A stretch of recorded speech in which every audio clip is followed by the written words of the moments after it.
How about this one? You gonna stay green? I guess. You're gonna wait for it.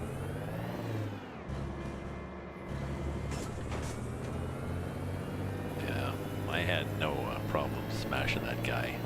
He saw me turning. He did not have the light.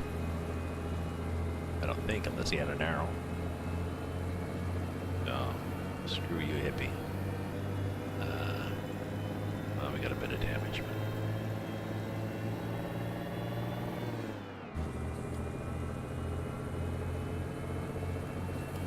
So I'm not sure about this.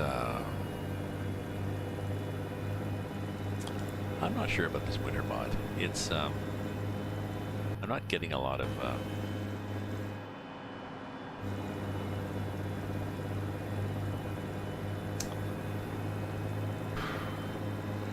I think I just became tired of it.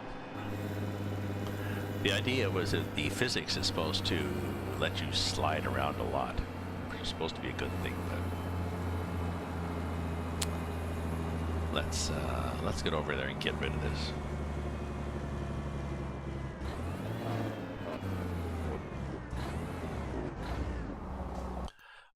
Okay, so we're gonna have to quit to get rid of the mods because as soon as we try to go into the profile, the game's gonna crash because it's stupid. Okay, discussions, workshop, browse, subscribed items. I've got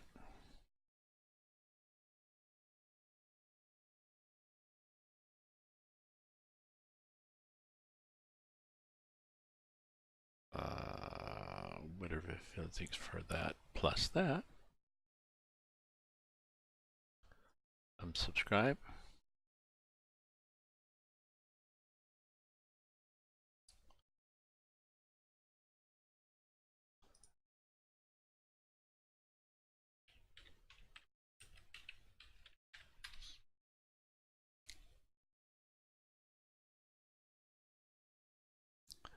Okay, I'm going to add the summer physics.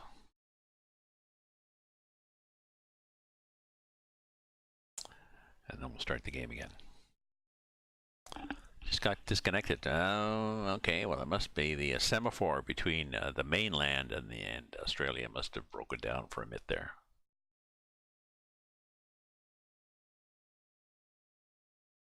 Your low-speed connections. Maybe you accidentally knocked the phone off the acoustic coupler. I remember doing that in the old days. There we go. Physics? Yes. That. Gone. That. Gone.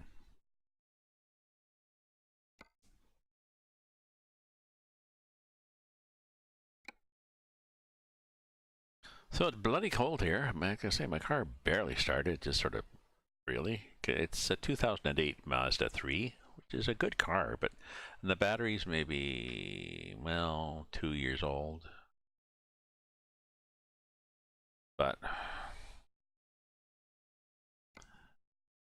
I'm asking a little more of it than it really.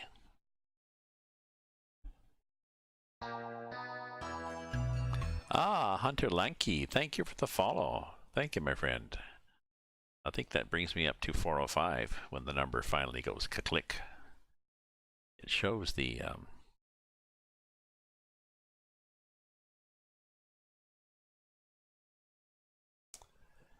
shows most recent, but the number takes a while to go.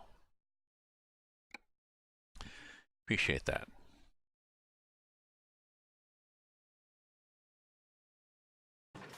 There we go. Oh, look.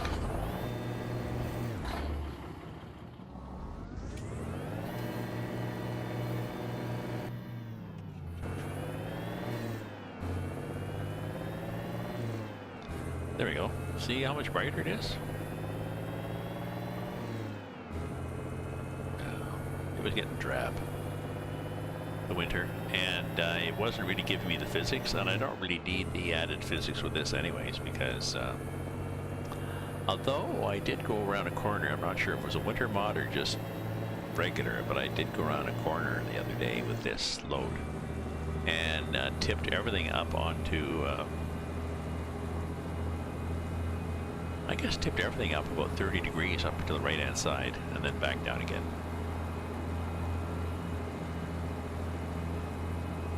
Sort of like those cars you used to see where they drive along on, oh geez, we got this again. Brakes, oh no, brakes are good. Green is good. I thought we were gonna have to dive for the ditch.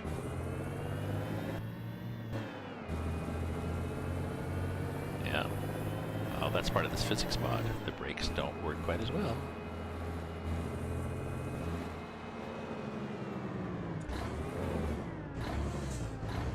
That's good. I wonder where my brakes are set.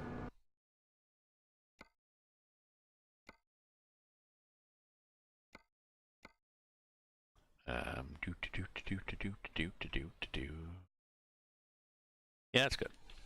I can dig it.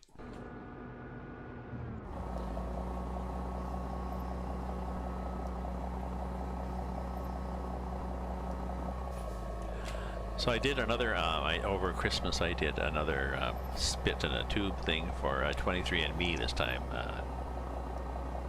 DNA site. This one gives a lot more detail. They gave all sorts of all sorts of health things.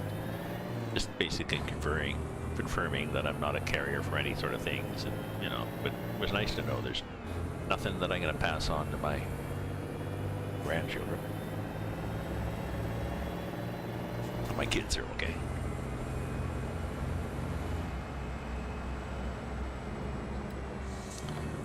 But they also say whether you have whether you can taste better than other people, and whether your hair is going to be dark or not, and whether you're, I don't know, all sorts of weird little things, I guess. Because what they do is they look at these genetic markers and they find that they do surveys of characteristics of people, and so they see a correlation. They're not really sure about the causation, but it could be correlation.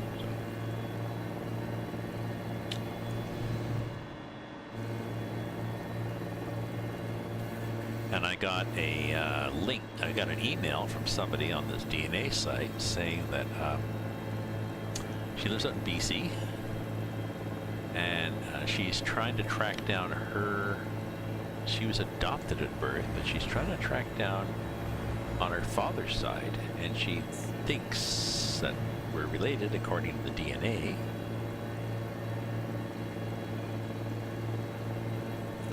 So did I have more information on my father's father? And actually I do. I just got a copy of my mother's marriage certificate from the Ontario Registry. Married in 41. And it has the name of her husband's father and where he's from, Galway Bay, County Sligo, in Ireland. So there you go. It also shows me as having less Scandinavian than the Ancestry site does, but that's those, 1 to 5% things are sort of a maybe.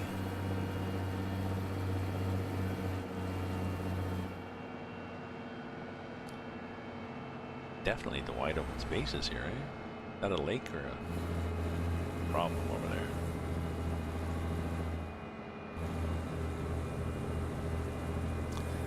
So we were supposed to get, I think they initially were forecasting light flurries and 10 centimeters of snow. It's more than light flurries, but now they're backing off. Like often happens for this region, I guess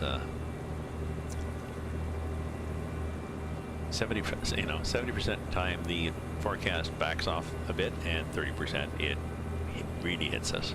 But I think the snow line is going to be north of us, and we're going to get more rain. So I still can't won't be able to try out my new snowshoes my girlfriend got me. Unless I go out tonight at midnight in the snow. Before the snow changes to rain, so. And we know that's not going to happen, so.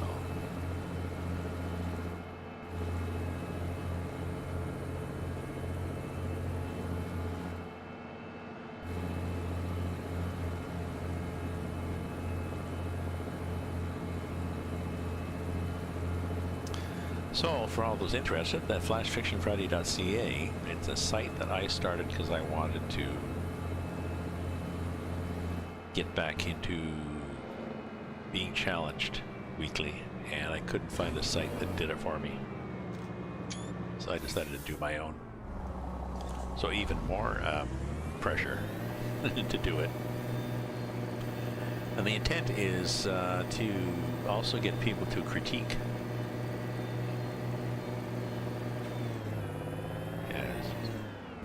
You can write stuff, but you need somebody to critique it constructively so then you can improve your games. So trying to get people to, yes, I like this, but this could be improved.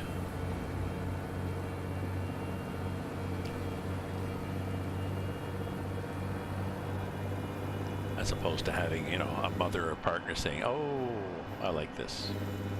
Everything. It's really great. You're the light of my life.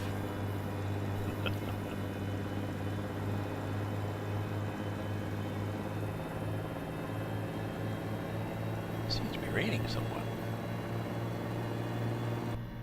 Not a lot, just a bit. So we're seeing more variation, I guess, now that we've got the snow turned off. Some areas of this map are better done than others. If we go around by Louisiana, it's pretty good. I know the guy did some work there, but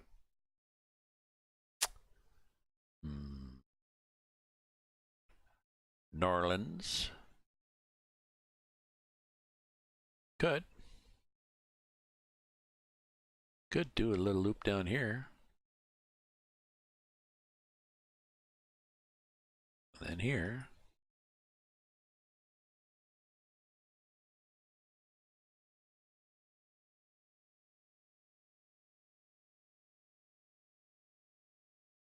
I believe he's done a lot on this map there, but actually I'm looking at new cities that I haven't gone through.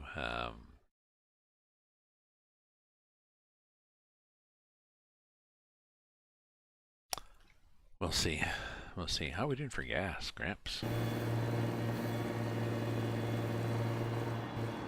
Oh, okay, but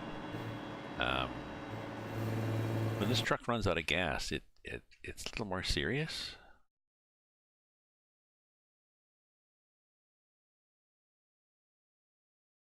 Oh, what do we got here?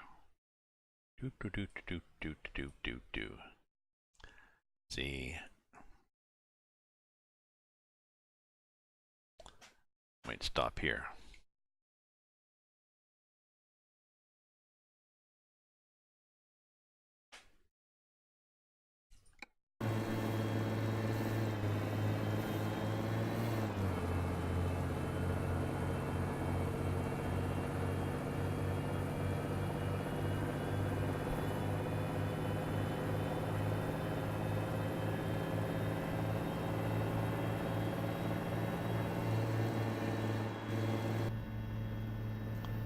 What do we got? We've got which lane?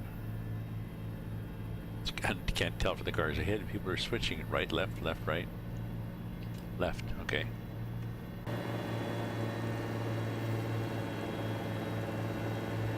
Not sure which lane was going to disappear. Now the danger here is people being nice. Like that guy. Don't let people in. Well, let people in, but don't stop dead to let people in. The merge. It's supposed to be a zipper merge, actually.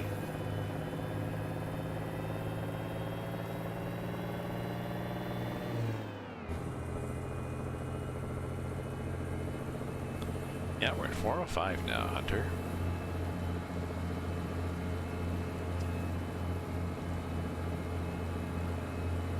Hunt. Interlanke. Interesting name.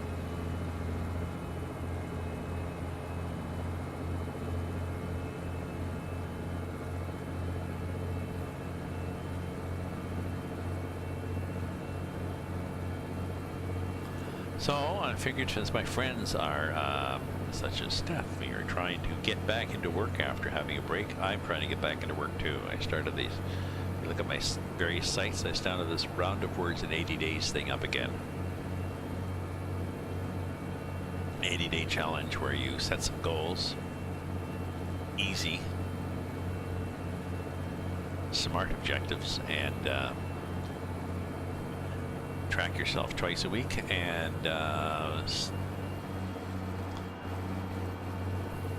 log it with a bunch of friends. So peer pressure, they check you, you check them, everybody cheers everybody on, and you do more writerly stuff. So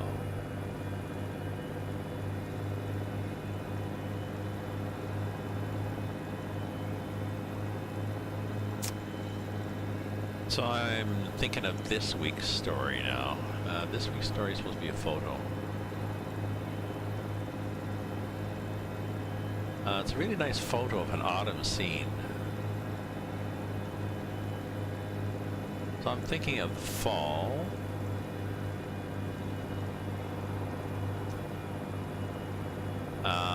It's a time of celebration, but also slowing down. It's a time of death for many organisms before, you know, the cold of winter and then rebirth in spring.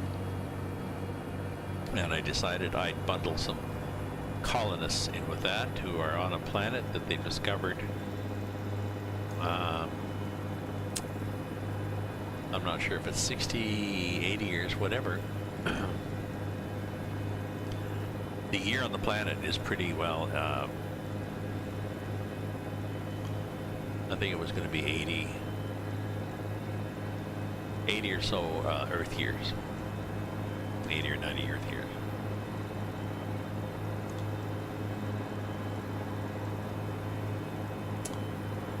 So, and they discover that the summers are hottish, you know, Sydney, bearable. But because there's an eccentric orbit and maybe an occluding planet, the winters get down to minus 100.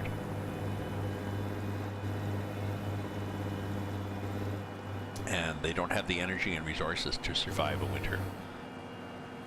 Excuse me.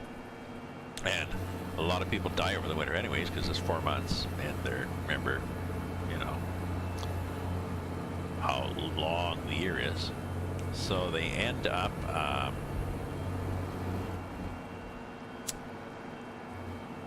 adjusting, and there's robots that came along with the spaceship that they landed, because you can do that, why not? So they end up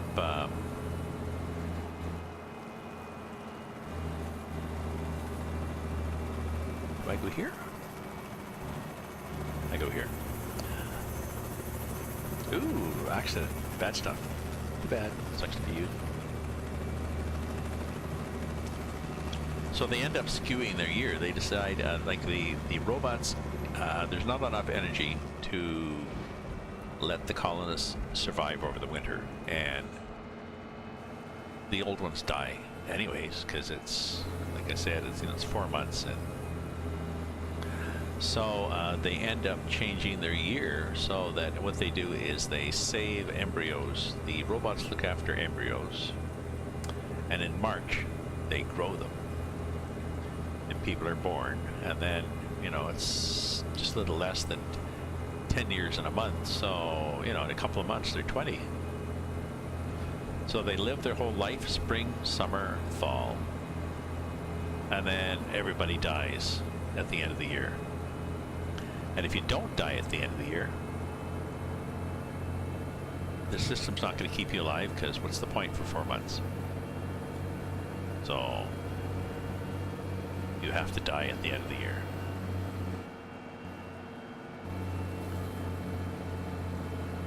And the issue is there'll be a woman whose parents cheated and she was born in the middle of the summer, as opposed to the embryo being saved, you know, for the next year. And so she's maybe not even 20 and everybody else is going to be dying. She doesn't want to die. The issue will be, how does she survive? Where does she go to survive? Does she survive? So, some interesting topics to address, all in 1,000 words. So, it's hard when it's hot and good beach weather every day. Nobody else is back at work yet.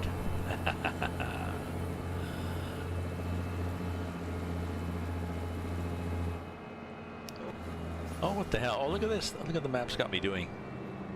I just realized after it happened, the map's got me going down here and up the other side.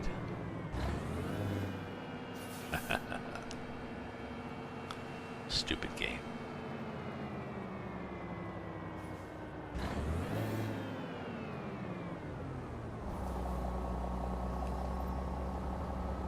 Because it's the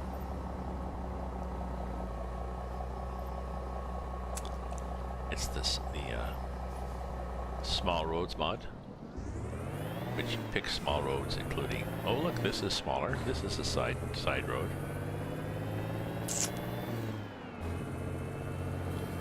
Oh no, this could be a problem because sometimes these guys get at the top here and they're just like, oh, I don't know where.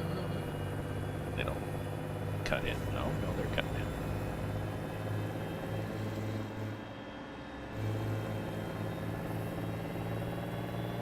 Suckers.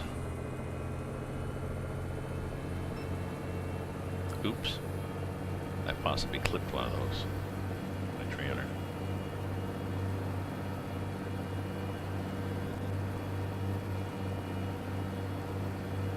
You never know. Don't see any damage.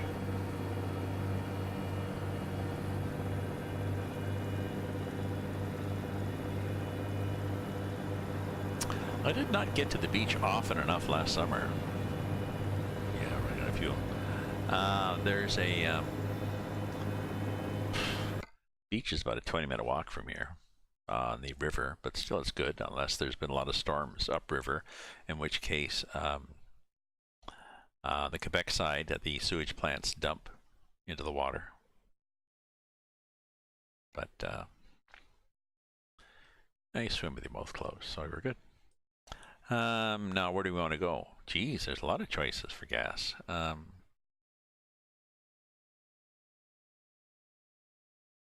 Don't know.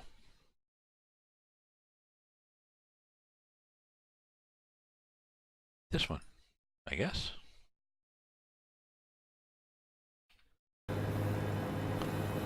Oh, and I have to change the time?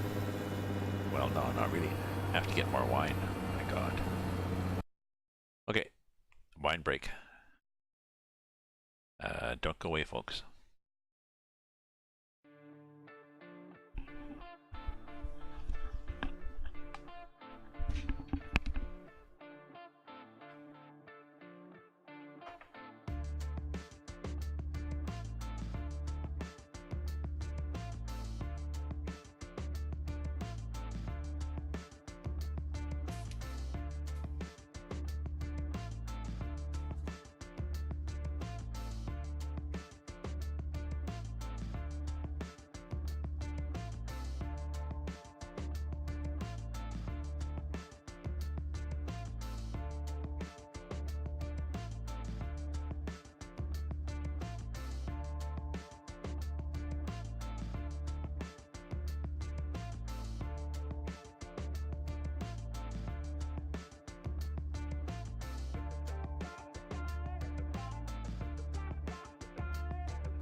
Okay, got my wine, had a stretch, and open the window, turn the fan on to get it cooler in here because it's minus 18. Oh, that's okay, Roman. I don't mind. I was just, you didn't know. You wanted to drive, but you didn't know I was busy. Ryan didn't know I was busy doing stuff. So I got my convoy set up. If you look, info on my channel and my Discord. So,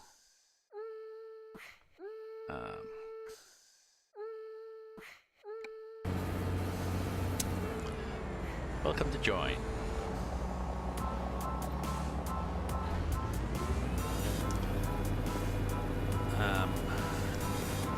It needs the Oregon DLC. And we'll be going over the lift bridge in Astoria.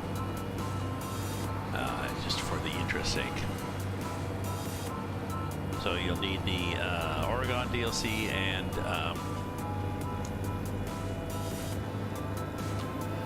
possibly some DLCs for the paint job. I don't know.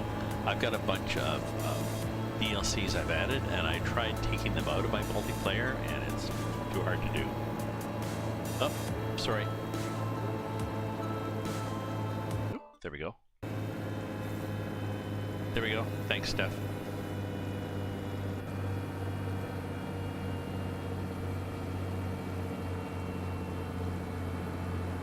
Maybe I didn't need that wine anyways.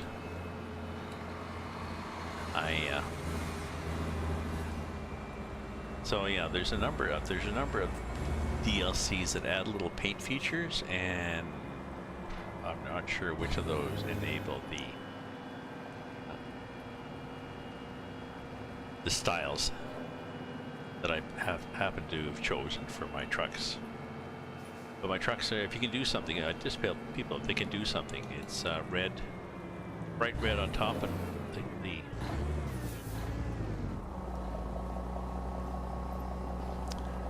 that's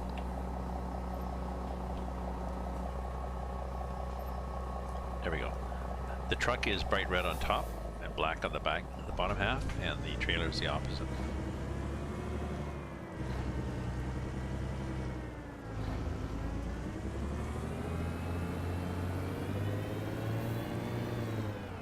Black on red.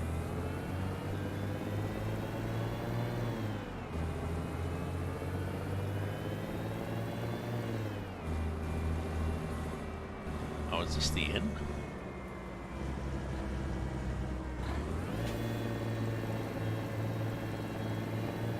The hell?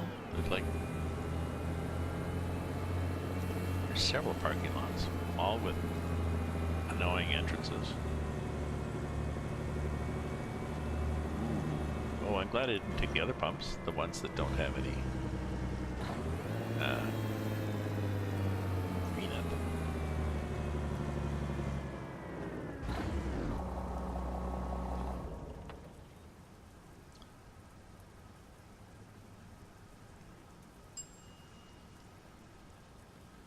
Okay, Ryan, we're looking forward to you joining me then. Now, what do we got here?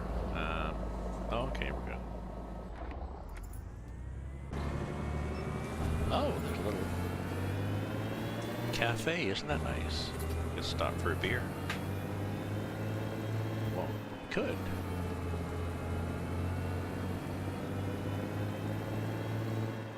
Oh, there's scales, so we could scale our truck. I wonder what the truck is. Oops. I did that button.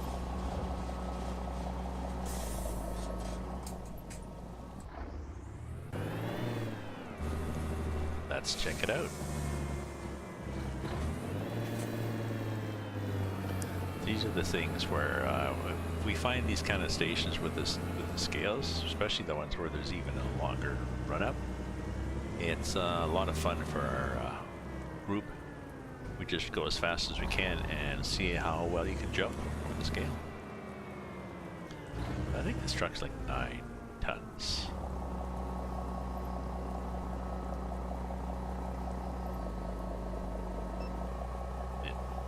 It's 9 tons.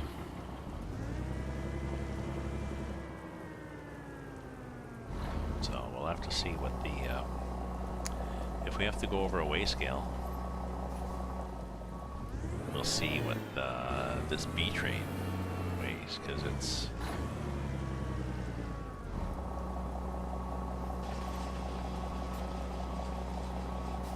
it's 22 tons, but no problem, no problem. Enjoy the shifter, enjoy the shifter.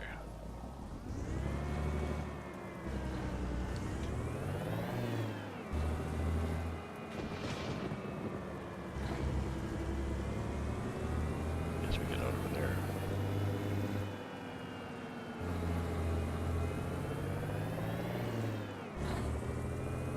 Probably get out this way around the garage, I'm hoping. Oh shit, there's not much, there's dirt.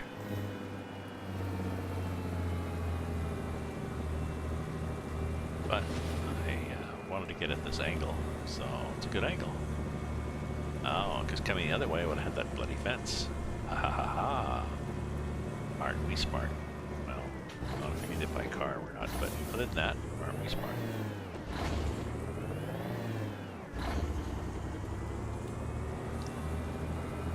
And I'd like to pull over, if you guys don't mind. Thank you.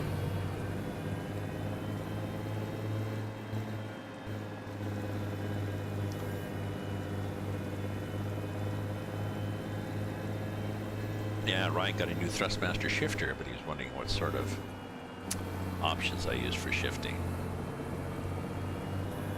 And I had used the Eden Fuller 18 speed before, just to play with it. But I found the 18 speed slices and dices the torque range too fine unless you've got a humongous load. I was always skipping gears, so I do a 10 or 12 speed. 12 speed works good because I got a 6-speed shifter. So 6 speeds, pop button, and you get a higher range and piece of cake. Yeah. And you can get a, I can get it in an extension for my G29 shifter that looks like the shift handle on a, I got a real truck like that sort of oblong blob. It's got a little shift pattern on top, and it's got 2 buttons, one for range and one for splitter. And you just screw that on, and then a little wire just runs to your computer, and so it's just like a real truck. You're flicking with, you know, your finger and your thumb. You're flicking the range and the splitter. So pretty cool.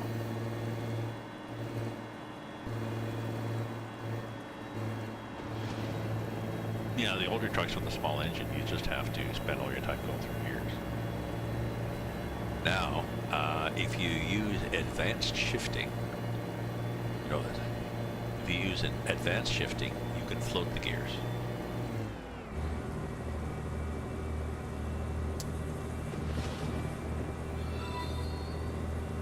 Thank you for the host, my friend. You can float the gears, meaning shift without using the clutch. But it's harder. I mean, I've not been tricked by you. You want me to go down there and come up the other side. I learned to drive on my grandfather's Land Rover, which had a 6-speed, but then a split differential, so 12, but 6-speed, but no synchro mesh. So you had to double clutch to change gears, or you could just float the gears. And I've done that on my car too, with my Mazda 5-speed. You know, you can drive without the clutch, you just know the revs, you can feel it go in, but the problem with trying to do that in this game is you can't feel when the revs have matched and you're synchronized. All you know is from the grinding noise that you weren't synchronized.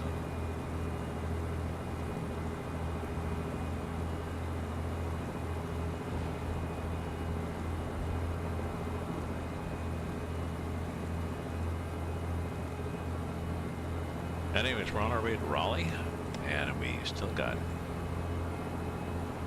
25 hours to go, which is 75 minutes.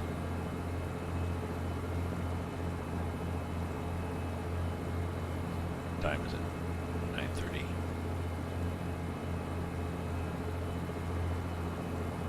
Could be pretty near 11 o'clock. I'm a part of my my resolutions and new focus is to try to get to bed before midnight.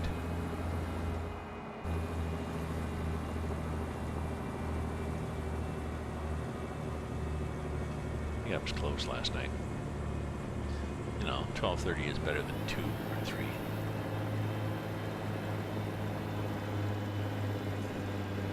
My girlfriend, she's all back from BC a few days and still hasn't reset her clock. She's been researching ancestry online, and you can really get down a rat's hole if you're researching your ancestors. So I normally wake up at usually I'm getting 8 hours sleep, but 7 hours good sleep. Like I use a Fitbit tracker. So 12:30, 1 o'clock, and 8:30, 9 o'clock. Or maybe 8:30, yeah. So the Fitbit works okay. It tries to keep me honest. Now I wake up. I'm up a couple of times in the night, go for pee because I'm home. But sometimes I wake up and stay awake for an hour because I've got indigestion or something. Oh, thank you for the follow.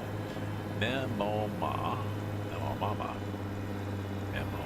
22. Thank you very much. That's going to bring us up to 406. Whoa.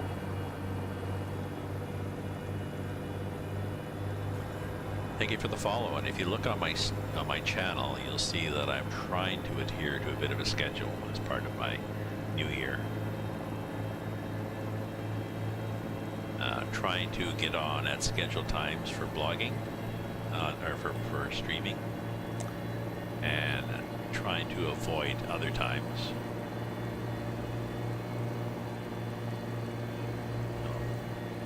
That's sort of working, and I'm doing a convoy. I'm going to lead my own convoy Wednesday nights. I'll see how that goes, because I might alternate that. You notice I've got a Tuesday. Tuesday's a Tuesday? Yeah, Tuesday's 4 to 7. I might alternate my convoys and do some Tuesdays 4 to 7, because I have a lot of followers from Europe. You know, 4 o'clock means, you know, I'm 5 hours from GMT, so, you know, 4 o'clock is 9, 10 o'clock. They can still join me.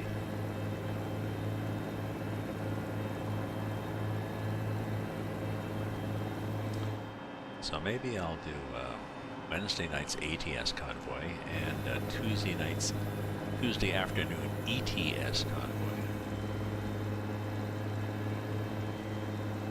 That would work.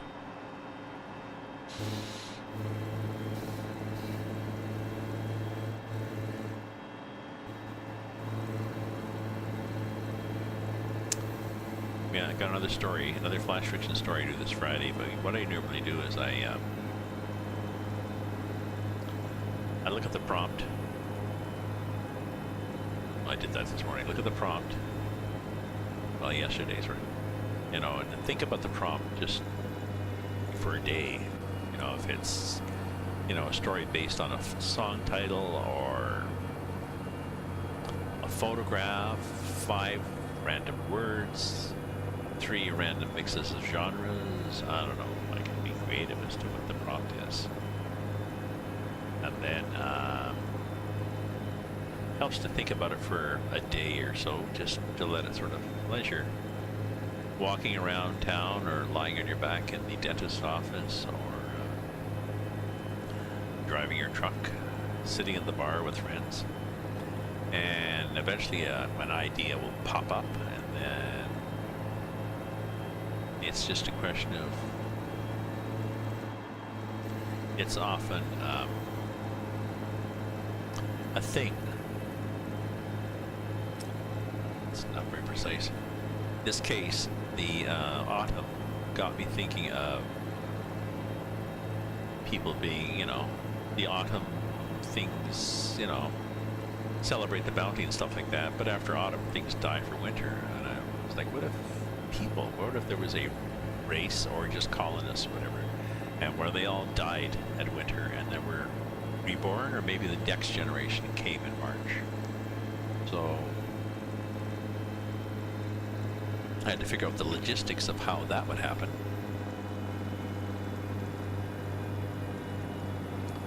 And then after that, figure out how to...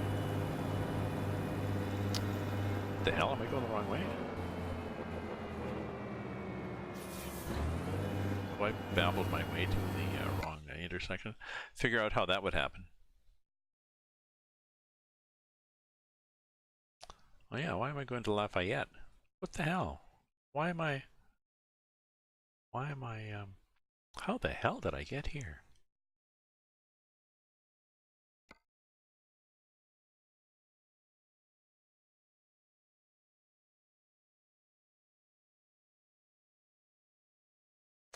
Oh, it's the short routes thing.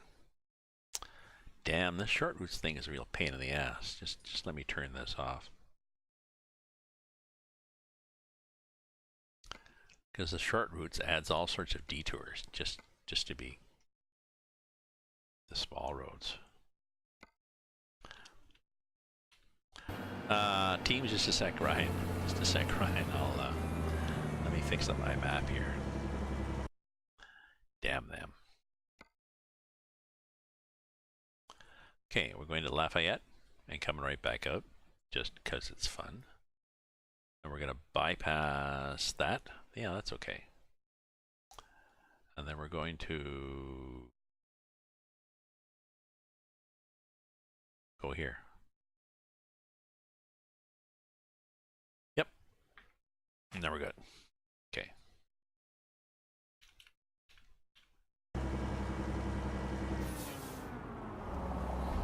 So that's what I do with my stories. I end up, I get the gimmick, and then I do the setting, how that works, how that planet works and stuff. But then I have to figure out people. What's the issues? What's the issues? These are, take normal people and put them into that sort of environment and see how they would react. So, teams. No.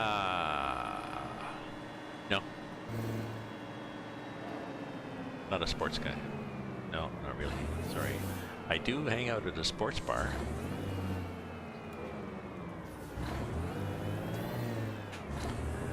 And I mean, in golf, I like to follow Phil Mickelson in golf just because I'm familiar with him.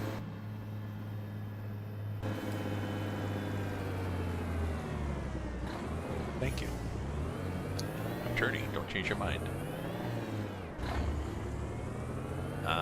When I grew up north, I followed NHL hockey because in my day, there were 6 teams. And in the early 60s, a lot of the players came from Northern Ontario. And a bunch of them came from my town too, so.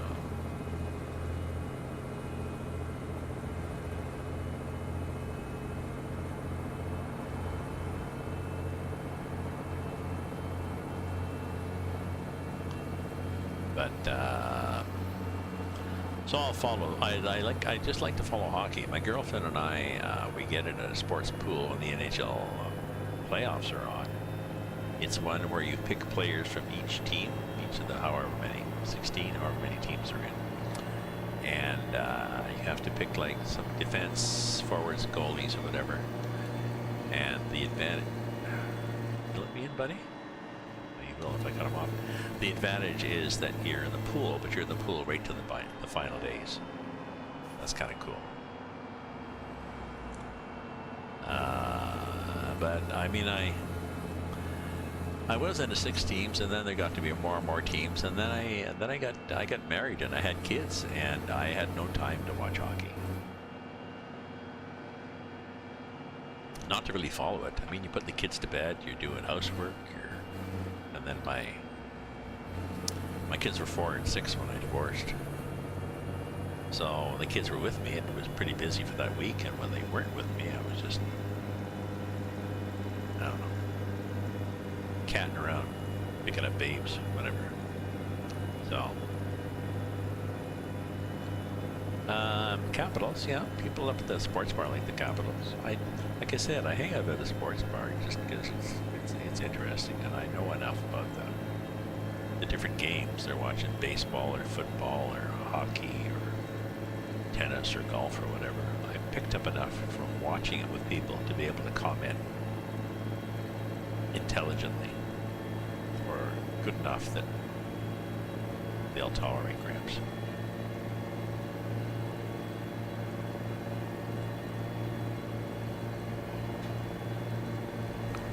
I guess, to be honest, I really never got into the point.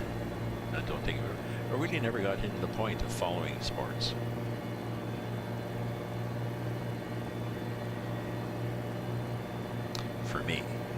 For me, anyways, following sports does nothing.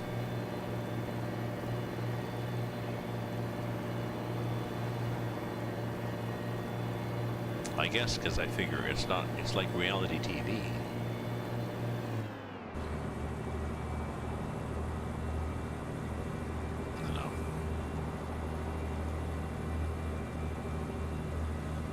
So much money being poured into it.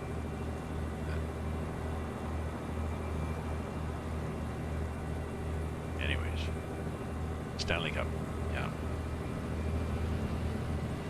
I can't remember how we did last time. Like we usually pick 2 teams. My girlfriend,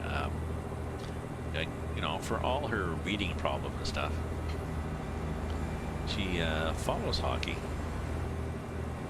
Saturday night. This will be an anecdote for people. Saturday night, she was watching watching hockey, and she watches the whatever the channel is called, where the commentators are in Punjabi. So it's showing the game, but you're listening to Punjabi. Now, apparently, to people who understand Punjabi, it's these 2 amateurs that do this on this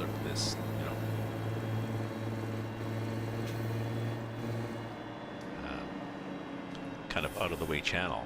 But apparently, these guys are really good at being commentators. These 2 amateurs are really good at it. Now, she does not speak Punjabi, but because of her hearing problem, she can get stressed if there's too much audio stimulation.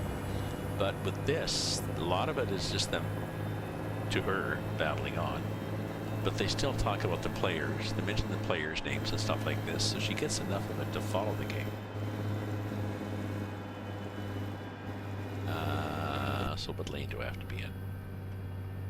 Oh, that lane. Okay.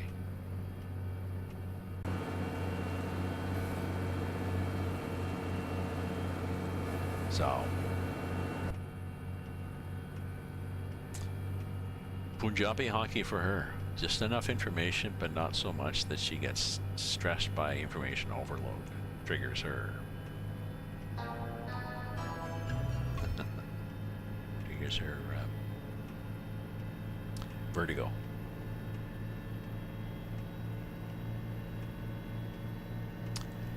If you have anybody with vertigo or trauma-induced deafness, partial deafness,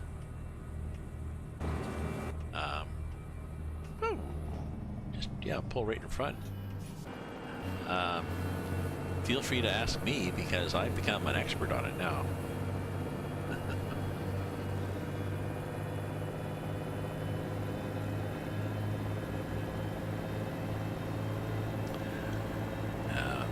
There's a real sports nerd at my local too, my sports bar, Len. He works for the CRA, Revenue Canada, as a bean counter. So he's almost every evening he's at at the bar at the same place. Nobody takes Len's seat. He likes to sit there because he's got a good view of the TV, and there's a plug just the other side of the bar we can plug his computer into, and he runs his books there. He runs a lot of. He brings his laptop and he runs a bunch of different.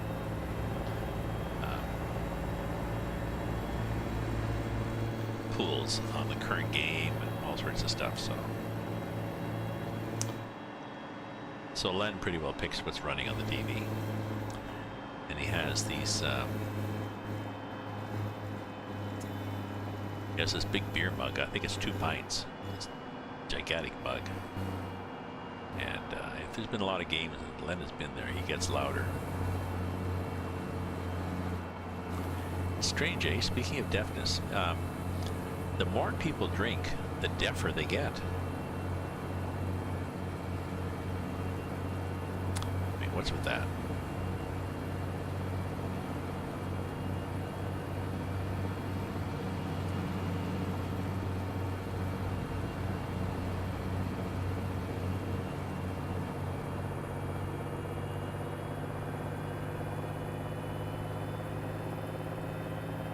Okay, we're out of the construction there. We good now? I think I have just a 13 speed bear, but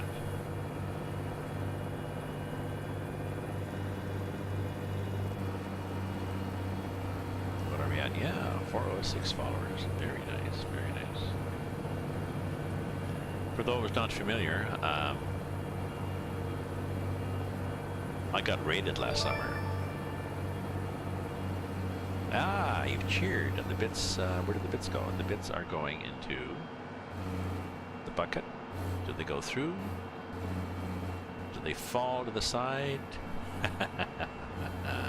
Thank you for the cheer.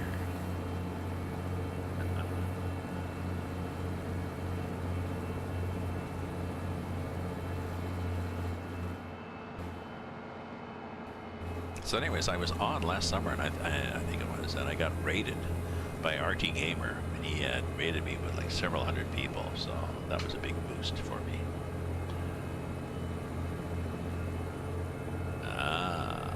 Yeah, oh, Trans-Canada as opposed to the States. Yeah, we're 110. Well, a lot of places in Canada are 110. So whatever 110 kilometers is in miles per hour.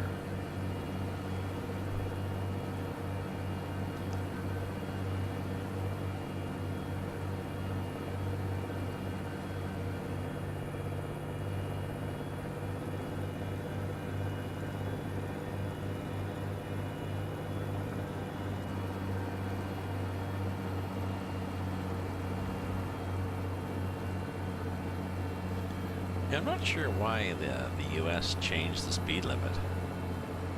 I don't know whether it was during the oil crisis, whether it was to save energy.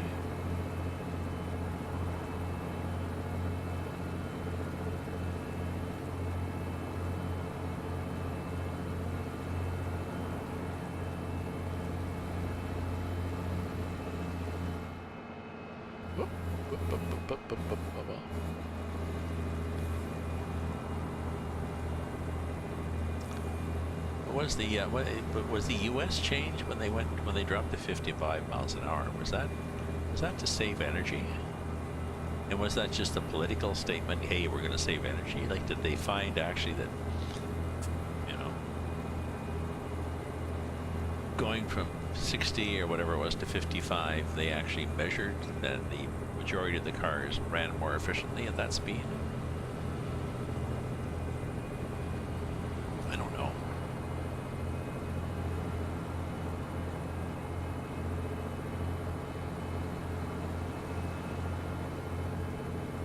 Or did it in fact use more oil, and the lobby groups had pushed them to do this?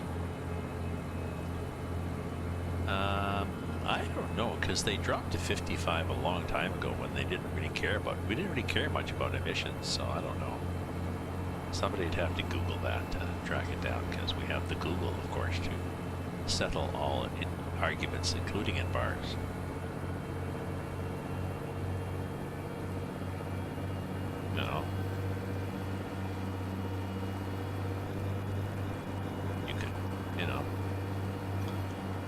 look at my iPhone. Hey Google, who's the top scorer this year for the Washington Capitals? Google will pop it up. End of argument. Whereas before you could go on forever. People would take armed camps, you know, throwing coasters at each other and wadded up napkins.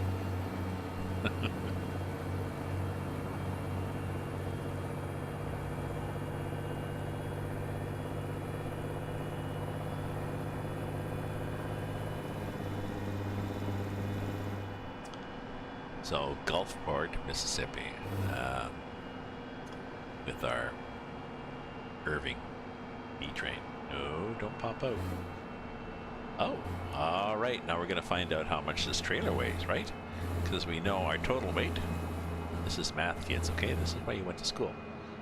So we know the total weight is 22 tons. Trailer weighs 22 tons. And we know the truck is 9 tons.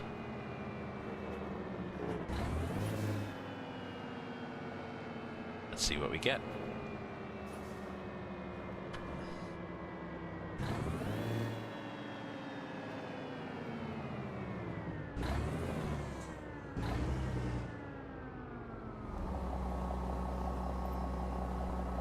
$45.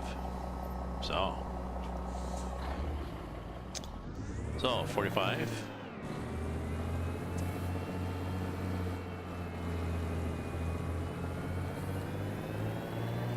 So 9 and 22 is 31.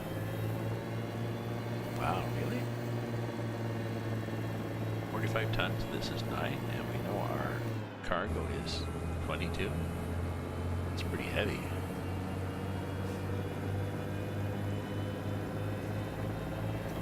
Yeah.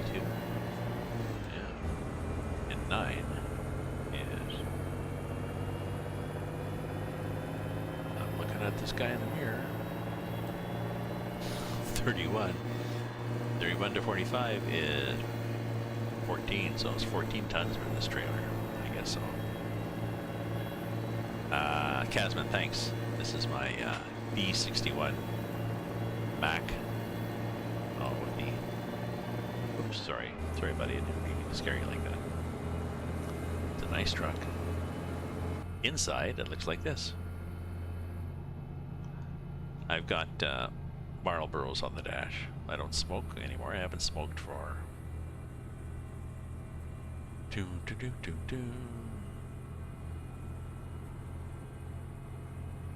42 years, possibly 42, 43 years since I quit smoking.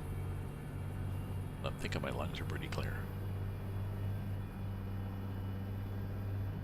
And I quit smoking because I had gotten into, back when I quit,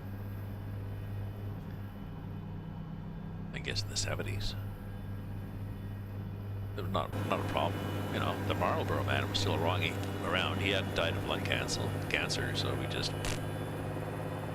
But I got into health food, and somebody asked me, so Mike, if you're into health food, why are you still smoking? So I quit pretty well cold turkey. Smoked a few times when I went to pubs with my friends because it's pretty hard when everybody's sucking up. And then one day I had a cigarette and it tasted like shit. And I was like, oh good, I don't like this anymore.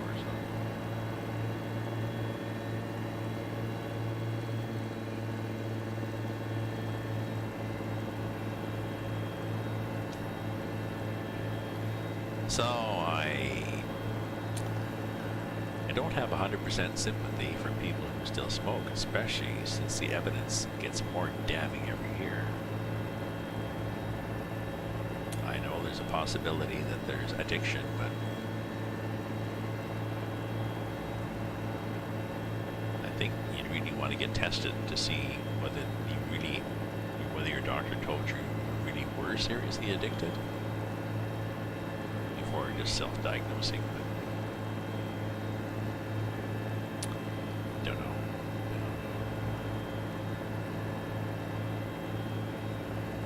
Smoked old port cigarettes for a while, smoked a pipe for a while, smoked roll your own for quite a while. Players playing. Gitan. I smoked Gitan for a while. Gitan was that was probably the most enjoyable cigarettes I smoked were Gitan. 10 Bleu.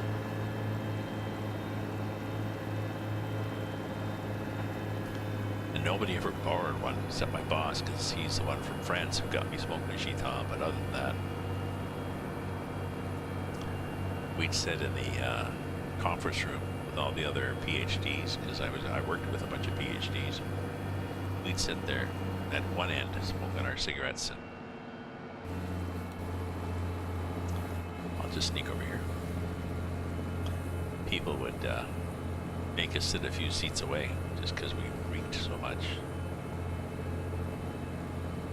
Yeah, whatever.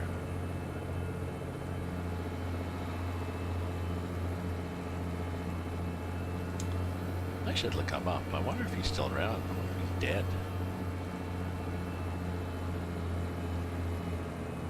Oop. FBS drop. What the hell happened there? Note to self, look up Clive Willis.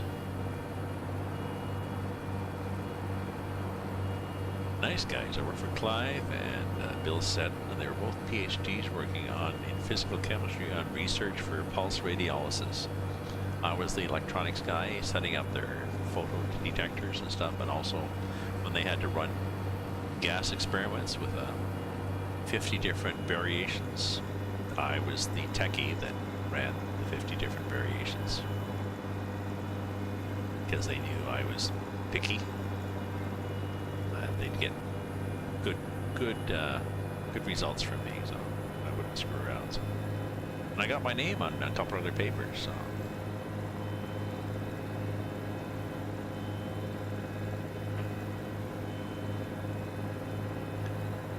Nice guys, smart guys, funny guys.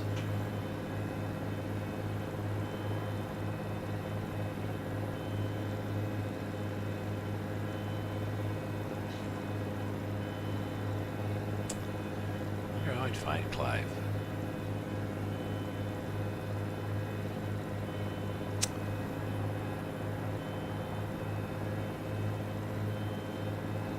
Oh dear, so sad. What is up in the car?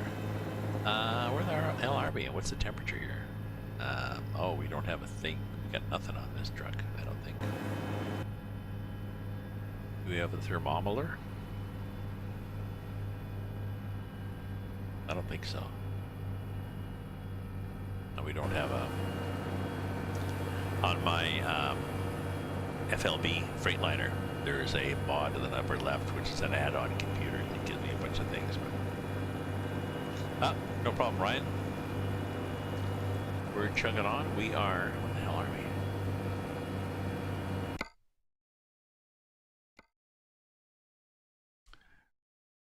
Oh. We're off to see the wizard. So, up here past Monterey, and then Atlanta, and then up here, and then this'll be fun. This is 129. This is like this, up over a mountain, and then down the other side. It's kind of fun. And then we'll be in Raleigh. And once we get in Raleigh, then we have to see, what can we get in Raleigh? I really like these B trains.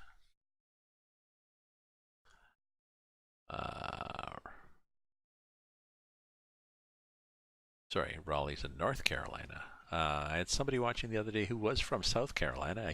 Right now he works hauling scrap metal, north to South Carolina, back and forth, but he's going to have a job going to Florida and back. Take a load down to Florida with, oh, I forget the name, boat parts. I forget the name, famous boat motor company, and then come back. He's got like a dry van, and then fire up the reefer and come back from Florida up to South Carolina with a bunch of stuff. Pittsburgh. Tell me again what state Pittsburgh's in.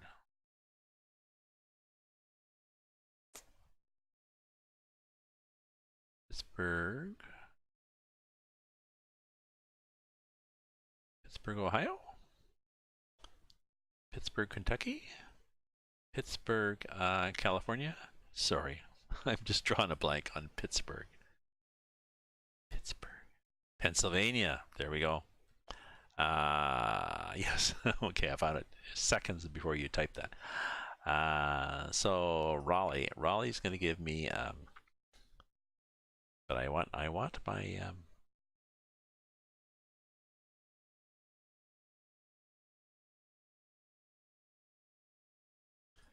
Fayetteville? Oh, I don't discover Fayetteville. Well, we're going to have to discover Fayetteville, aren't we? Because I want to get something from Fayetteville. So the more cities you have discovered, the more fun you have. So let me, sorry. I'm going to be running off the map there.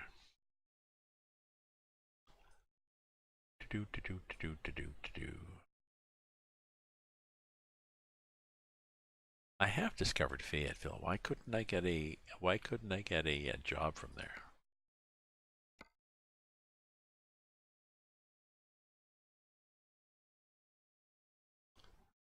Fayetteville. There. But no, see, if I want to get a, this thing, I think it's ADR. Hazardous. Hazardous is, so that's these things. So, Fayette, nothing. Raleigh, nothing.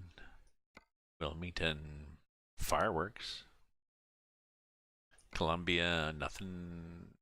Norfolk, MTB train. So we'll see. We'll see when we get there what we got. Duquesne. Duquesne?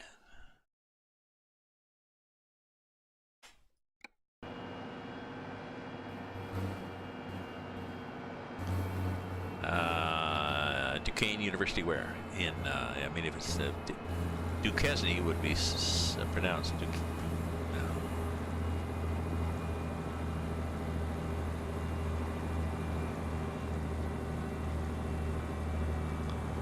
The reason I know that is my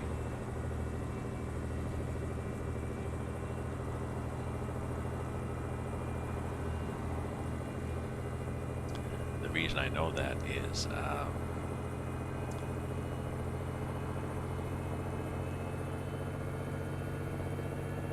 I think, wait a minute, let me look at this. I just want to check something before I spread the lie, spread the false news.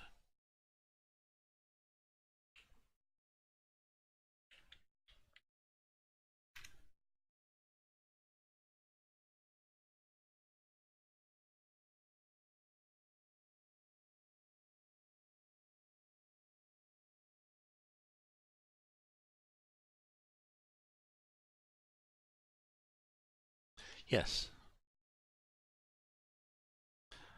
We will carry on here. We'll carry on with our French lesson.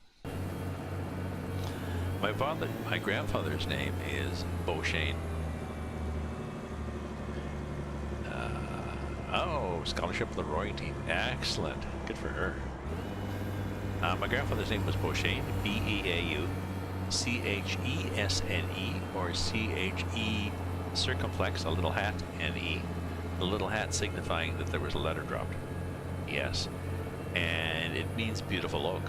So Duchesne would mean of the oak. So I would guess my grandfather's initial name was Bourbeau, and then it was Bourbeau de Beauchesne, meaning the Bourbeaus that lived near the beautiful oak, and then it just became beautiful oak. So Duchesne might be of the oak.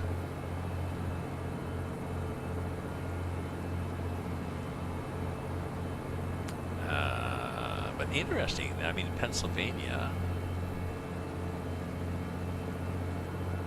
interesting that there would be a French, well, not necessarily, I mean, because there was French, and I'm not sure, you'd have to look at the, you know, Louisiana Purchase and all these things that happened that I'm sure all Americans are quite aware of the details of that. Sarcasm, but there was a lot of back and forth in the olden days. shit, what do people get? Between the French and the British in the United States. So Duchesne could have very well been French territory.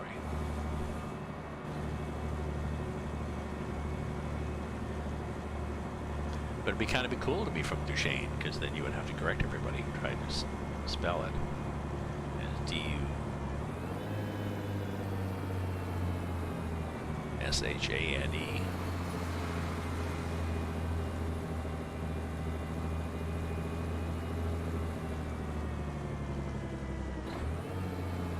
Like the weird spellings that you still see. I sort of think weird spellings for children's names are a California thing.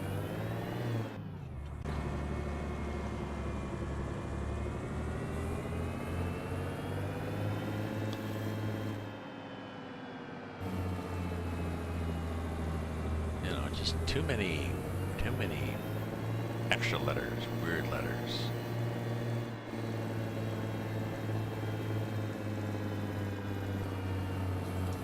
You know, crystal with a K and 2 Y's or something.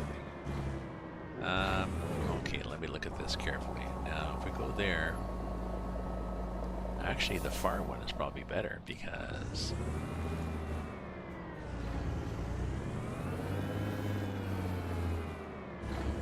it's wider, right? So when I come through after the pass end of this thing, I'm not going to get caught as badly.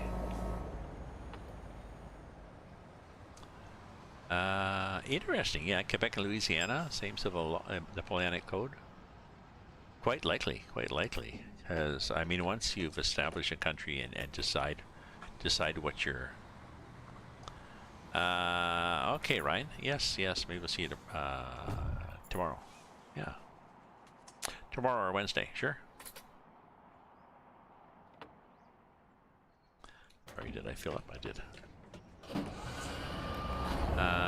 Yeah, and it's interesting, Casman, because of course, once you know, if you've been running a country for a while under a particular code,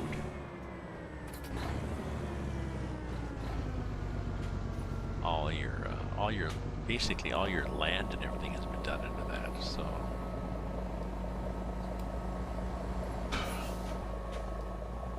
Pretty well committed. 1, 2, 3, and no, you weren't going to turn. I thought you were going to turn. Over to you. Anybody coming this way? Nobody coming this way. Let's go across the road wide, just in case. Oh, this tracks nicely, you know.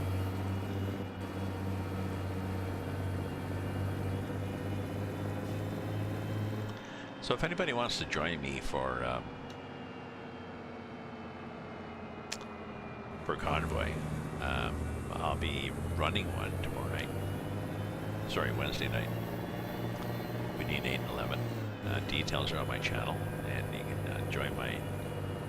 can join my Discord so we can talk. But I'm also open to suggestions for convoys. If you got a convoy running with a bunch of people, then give me a shout. I could do just one-on-one convoys, although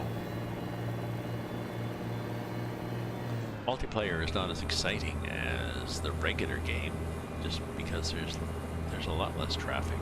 I see. But if you're with several people in the convoy, then that's okay.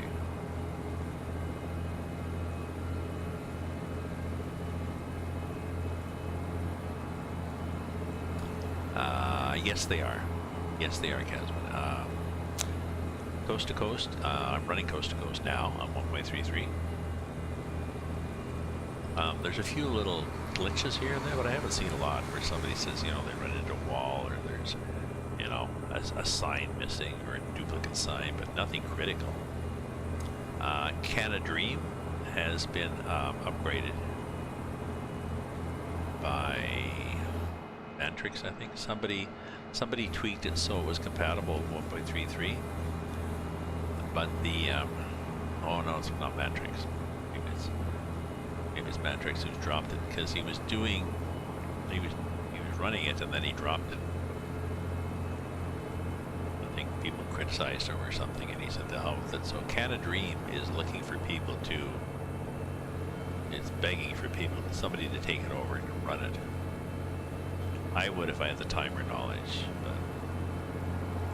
But on the Mexico maps, as far as I know, the Mexico and Mexico Extremo and that third one, I forget what it is.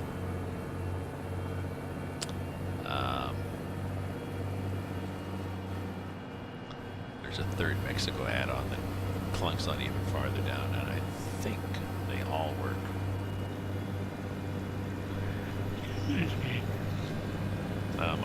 I think I have Canada Dream, but Canada Dream hasn't changed in a while. It's boring, really. Do I still have it, or did I take it off? No, I still have it, but really needs to work.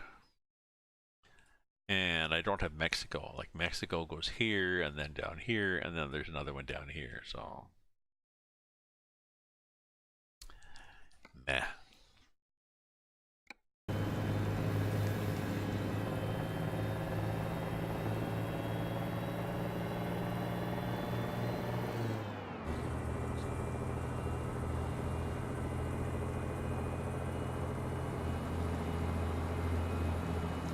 North of 60.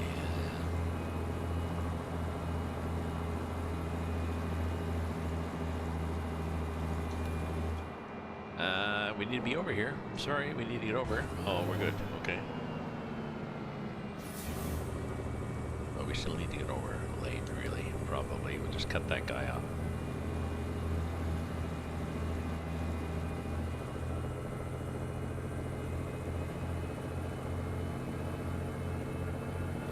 So I like this, I like the B train. This is an add-on from Not the Workshop. And the truck is an add-on from Not the Workshop. I'm really looking forward for somebody doing, there's a couple of people who've done tankers. There's one guy who's done a tanker for ATS Still. It's an old style tanker, but it's has no options. It's orange, and you can't even change the color. People have left comments that he hasn't done anything, so maybe he's done it and disappeared. There's talk of ETS releasing tankers, or SCS in both. They really should. I have no idea why they don't have tankers in both maps as ownable trailers. Like what's the problem? If people could go out and build things like this, not ownable, but they can go out and build B trains like this kind of detail, then I don't know, hire these people.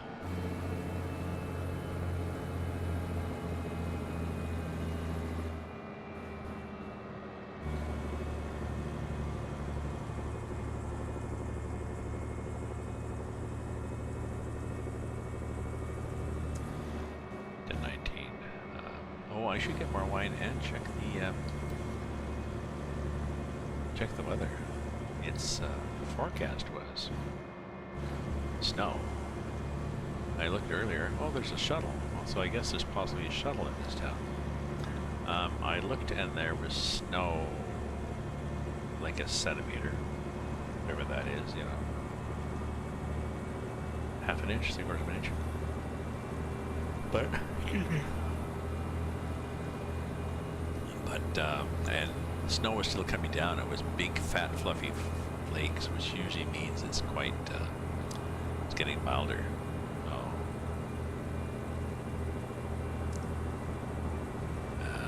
Let me get some more wine. Maybe a snack, granola bar or something like this, and I'll pop my head outside so I can give you a weather report so we don't just have to go check the weather. But while I'm away, feel free to check your weather if you want.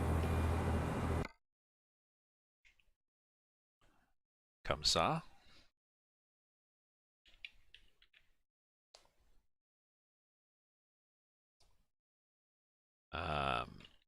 Just the city, not the state, country, planet, whatever. Still cold, light snow. Well, we'll see. Well, I'll be back, and I'll try to remember to get off the screen when I come back.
Winnipeg, Winterpeg. In Winterpeg, it's -6. That's not bad. Ooh, and it's windy. It'll be windy at Portage in Maine.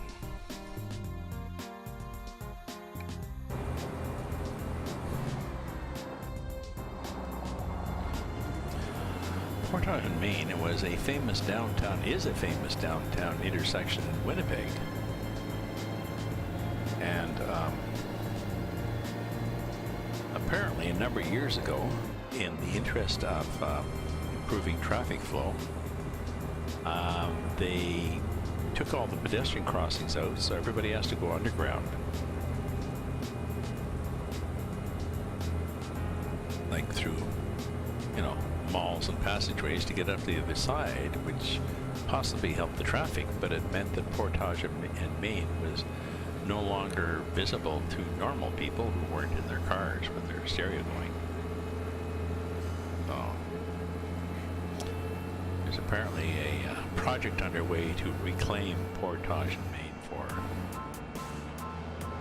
pedestrians, even though it supposedly is the windiest and coldest corner in Winnipeg. So. Oh shit, I forgot again. Thank you.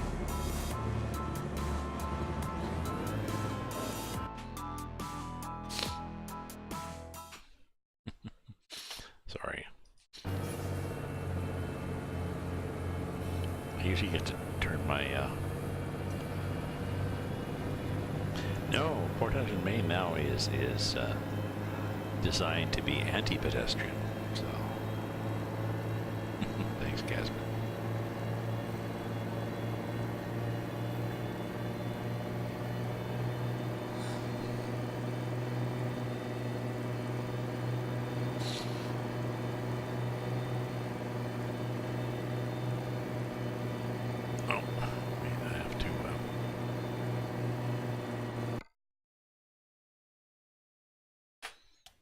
To get that up there. Ooh, my my speed is jumping all over the place. And where am I on the map? Am I there yet? No, we're not there yet. Where am I?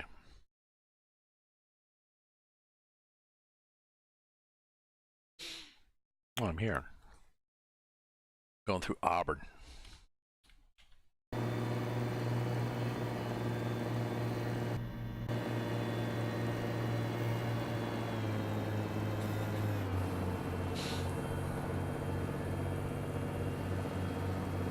Yeah, the Utica Mall. I understand the yes. Georgia Beaches. I understand the yes. The mall is quite nice.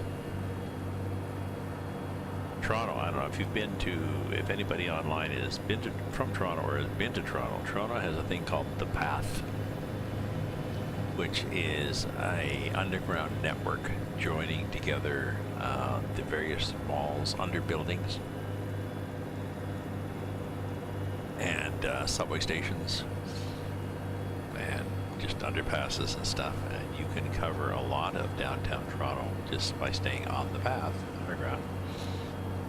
You can live in Toronto, and you can skip all of winter, basically, because there's work, there's subway, there's liquor stores, there's theaters, there's grocery stores, there's all sorts of stuff on the path.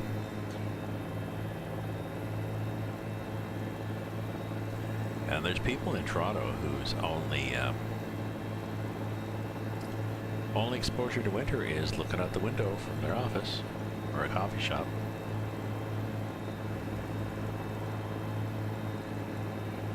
Maybe they jump into a cab when they go to a pub or something like this, but you see them jumping into the cab because they don't have any winter clothes.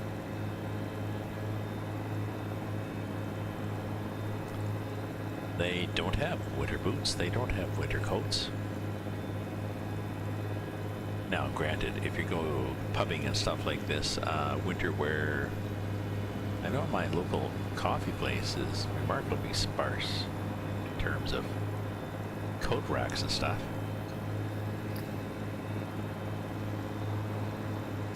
They did a reno too, but there's hardly any place to hang up your coat.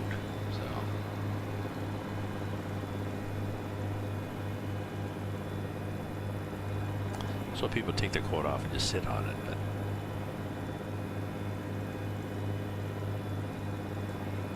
strip malls in Winnipeg? Sorry, do you mean strip malls underground, or do you mean strip malls in Winnipeg in general? Because I thought the thing now was open these big box malls. That's just out by where my son lives, out in the suburbs. There'll be a big box store like Walmart or Toys R Us or the Bay or a theater or something like this, or Great Canadian Superstore or stuff like this. This will be a big box store, and then there'll be a whole bunch of, there'll be a mall, a strip mall of things at this big box thing, but you have no idea what's there. They're all set back from the highway in front of a parking lot, so who knows what's there. I know. So you have to stop all through the parking lot. Well, what you do is you shop and then you get back in your car and you drive, you know,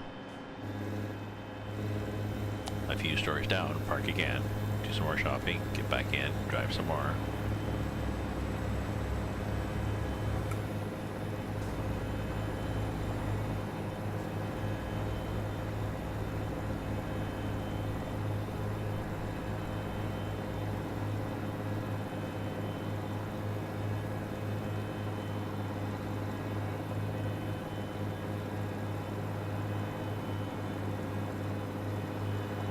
Yeah, we've got some indoor malls here in Ottawa. We've got the Burrito Center downtown, and we've got what other big ones we have.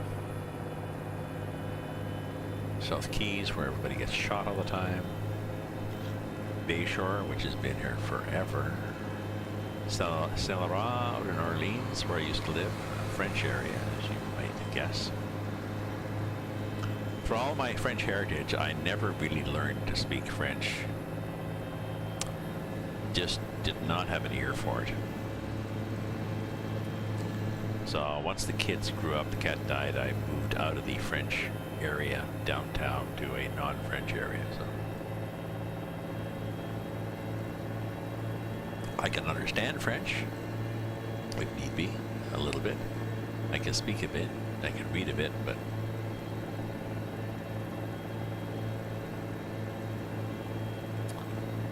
I suppose I could learn, but there's a lot of things I could do.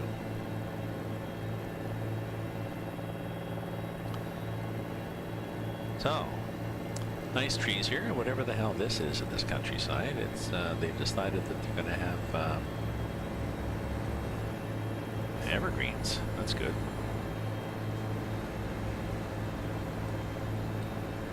Change lanes? No, we're good. Atlanta. We must be in Georgia.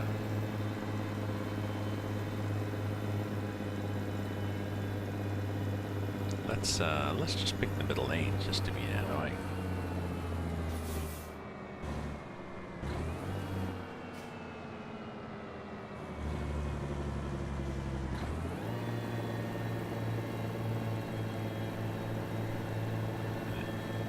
We're gonna finish merging and cutting this guy off.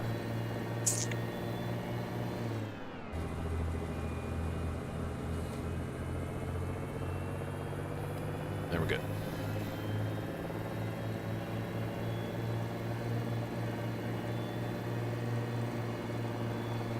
Whoa! The hell was that? You couldn't have merged? You lazy bastard. You lazy, lazy bastard. Can I push you out of the way? Can I just... Can I get annoyed and just push you? No, I guess I can't. Sorry, I'm just trying. Okay, so you have to move out of the way so that the...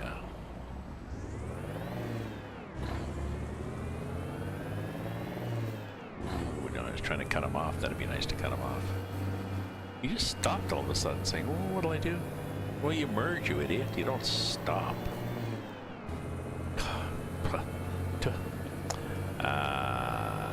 Yeah, my kids took French immersion. My daughter took French immersion here in Ottawa.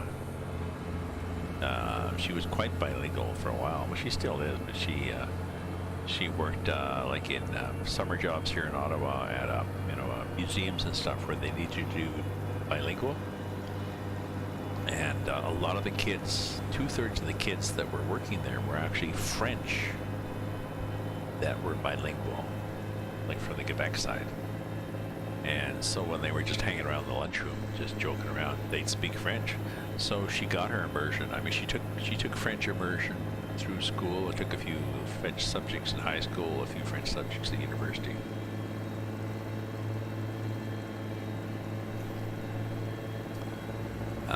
My son They discovered he had a short-term auditory memory disability.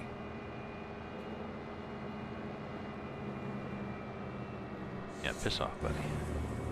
Meaning that, just that, short-term auditory memory. You tell him something, you know, and he doesn't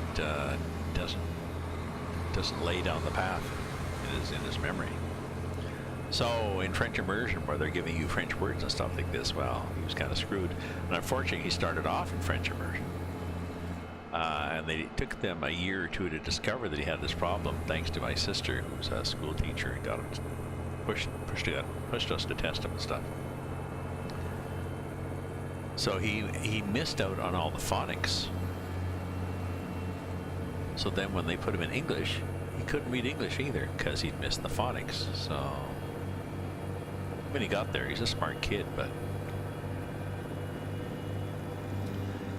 they really need a better screening process to determine whether, yes, you want to put your kid in French immersion, and maybe it's because you want them to have a better advantage doing jobs. Maybe it's because your neighbors are all doing it and you want to be cool. For whatever reason, let's assess your child. So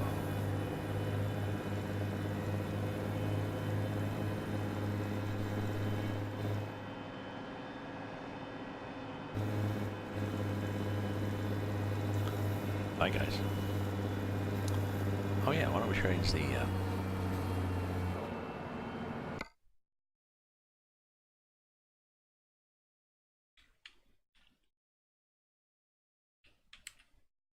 let's change it to 5 in the morning and see what happens.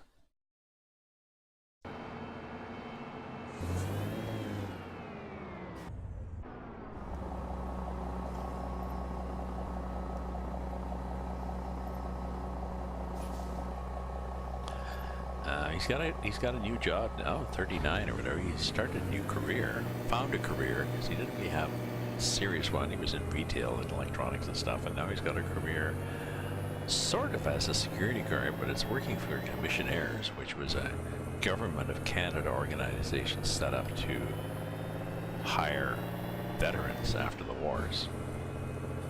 So very good support system, very good training, very good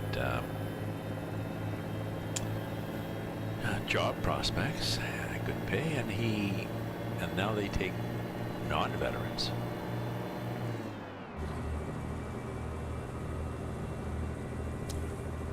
And they do contracts not just for the government buildings, but private companies. So yes, so he's a commissionaire now, so bonus. My girlfriend's brother has been a commissionaire out west for a long time, so I'm really happy. As a parent, even though, you know, you never stop being a parent.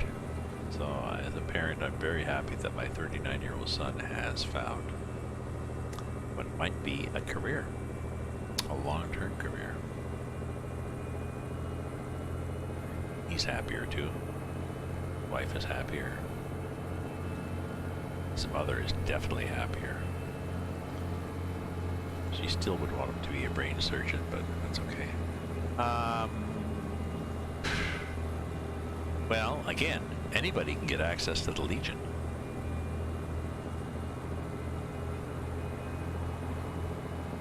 You just apply and join the Legion. Maybe being a veteran gets you to be a voting member or something, but as far as I know, anybody can apply, join the Legion, and, you know, show up and drink, you know, drink cheap beer and play darts. I've thought of doing it. I suppose I could, really. I'm not sure where the Legion... Oh, I know where the Legion is. There's a Legion... maybe a 20-minute walk from me here.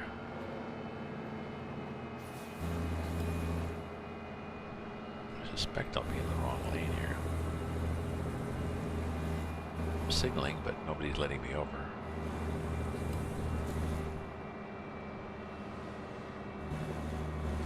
Yep, it would have been.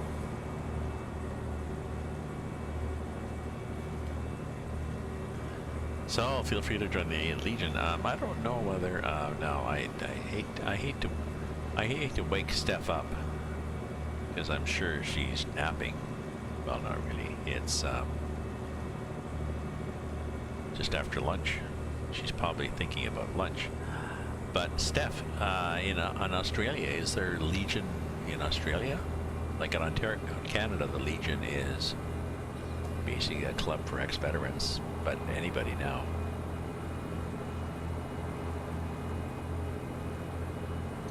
Cheap beer, darts, clubs, or, you know, card games, that sort of stuff.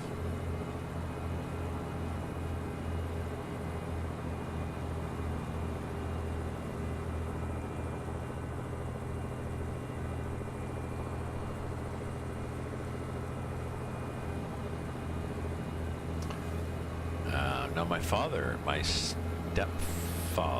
my adopted father, but he adopted me, so I'm officially his, was a Legion member. I suppose I could join, I suppose I could join with his number. My sister has that. I'll have to ask my sister.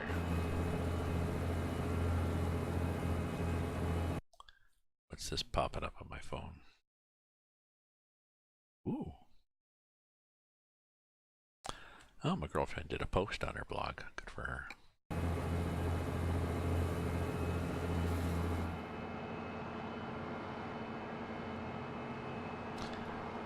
She started a blog to talk about her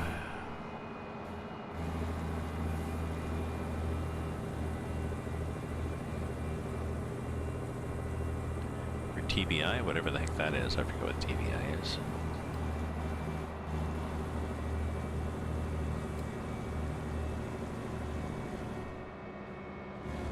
Her post-concussion symptoms. And she's been posting every few days on it. It's just to let people know problems she has, issues, fixes she found, and stuff like this. But I think she's also she can write, so it gives her a chance to be creative, because she did take an MBA, not MBA, MFA, Master of Fine Arts, decades ago, and edited a newspaper for a while, you know, a campus newspaper, and or more than campus, I guess, was an area one, and wrote poetry, so. I don't think TBI, trans B.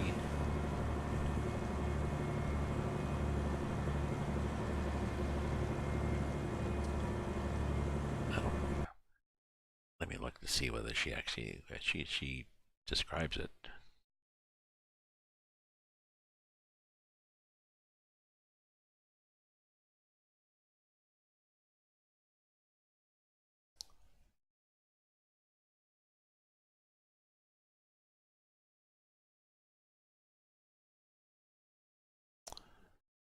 No, TBI.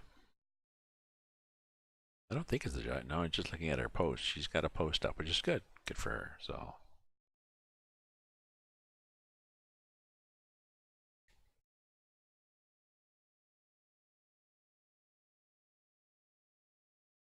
But it's,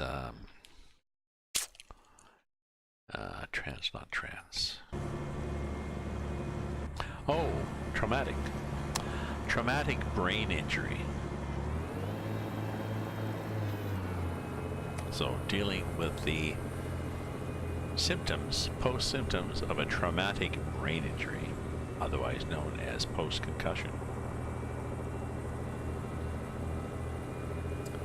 And I know I had a friend here in Ottawa, Celine. Actually, her name is Celine Dion, but apparently some singer copied her name. Anyway, Celine fell back in February. No. Last summer, I guess. She fell and whacked her head, and she was hoping to get back to work. She was thinking, oh, I'll just take a break. I'll get back to work in a few weeks, or several weeks, or maybe several months.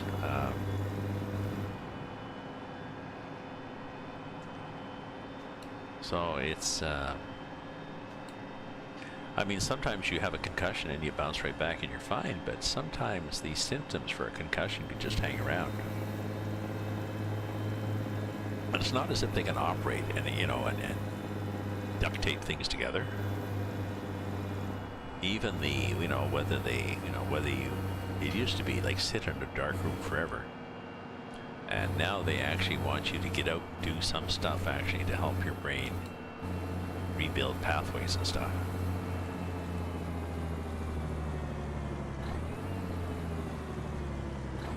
Oh shit, we're out of gas too, you know.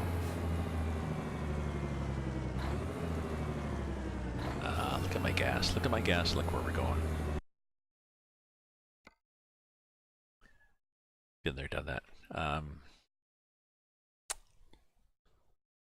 Why did we not get gas back here? What happened? Why did nobody tell me? Because I'm really going to have to go back here and get gas. After all that trouble.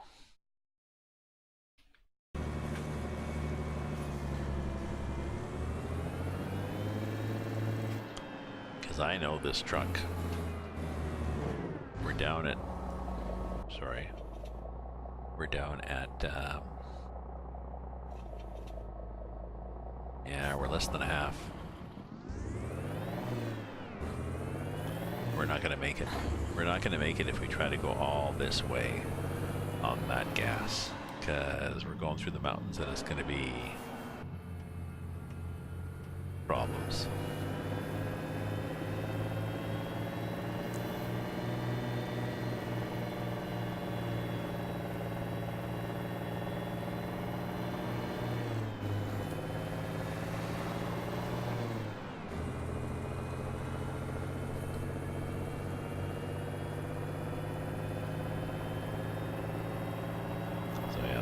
Get gas. It'll be another, what? Well, it's 7 o'clock. It'll be another, even if it's only another half hour, we're good.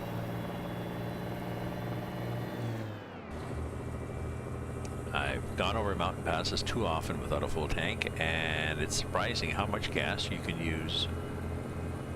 Those twisty roads are a lot farther than they look. And plus, you seem to spend a lot of time over revving.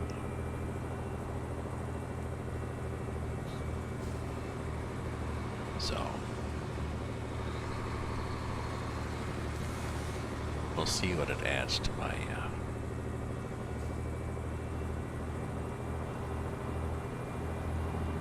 oh, feel free to cut in. I don't mind. I'm cool.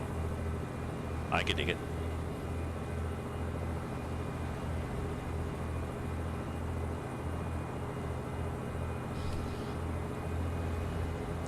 Possibly don't need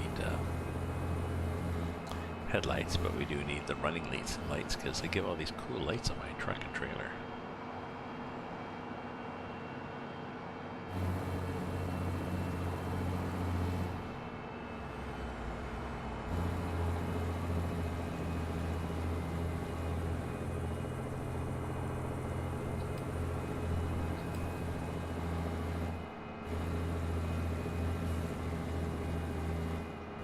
Excuse me. Going from Tennessee back to Georgia. Get gas. So yes, join my convoy.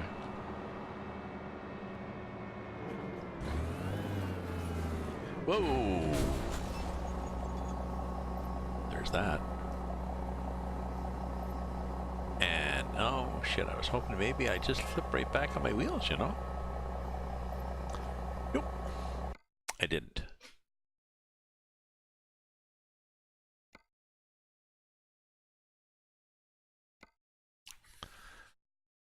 No, no, we didn't. We might have. We might have.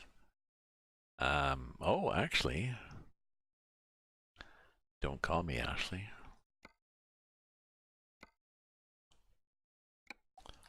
I wonder if we load it soon enough that we can gas up. Just where are we?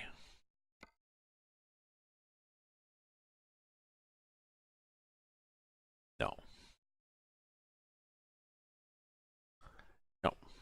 Okay, I'll go back and get gas.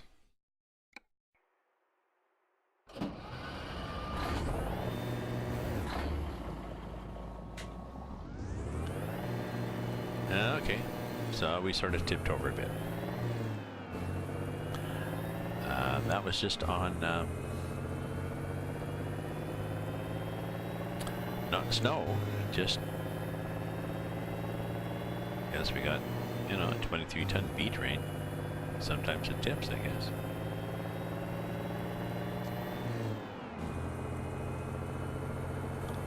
Let's try it again.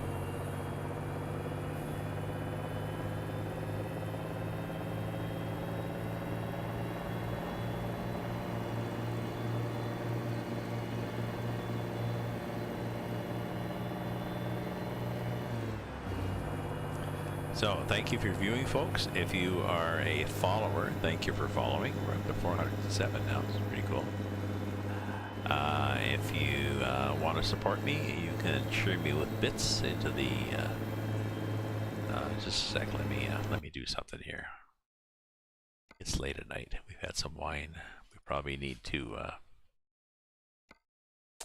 compensate a bit for the trailer stability. Let's give it a bit of stability anyway. So oh yeah, it jumps like that when you change stability, or if you want to support me, and also just buy my books or subscribe.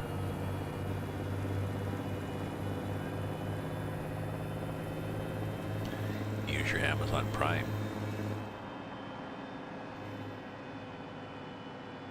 Speaking of Amazon Prime and Netflix, Netflix has put their prices up a few dollars. Now I have the basic one because I don't care about HD, because I'm sitting here like in front of a screen. Who cares? I'm old school. You know, I grew up with black and white TV, so who cares? But it's gone up even for me, and the quality, they do a lot of their own homegrown stuff, and there's a lot of the Amazon movies and series. I don't know, I watch the first episode or the first 10 minutes of the movie, and then I'm like, meh, no. I'm picky, you know, the same way as if a book doesn't grab me, I just don't keep going. But I have Amazon Prime because I have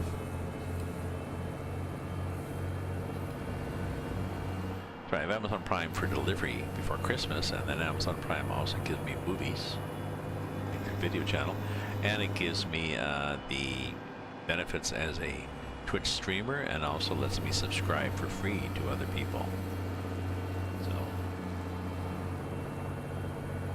but the talk is that companies like Netflix and I guess Amazon Prime, they're going to have less available.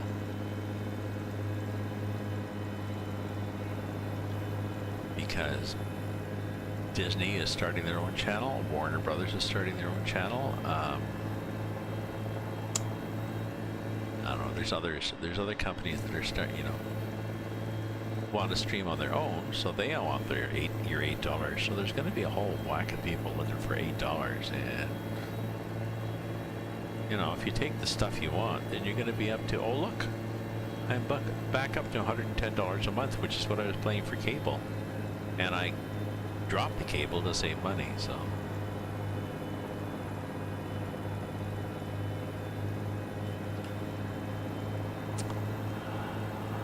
All to say, if Netflix goes up again, I'm just going to drop Netflix and stick with Amazon Prime.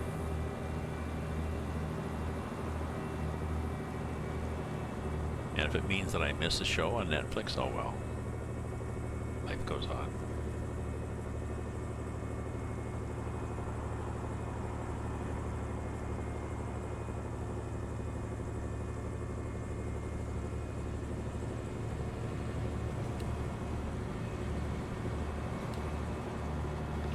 Get over here and get ready for the gas station.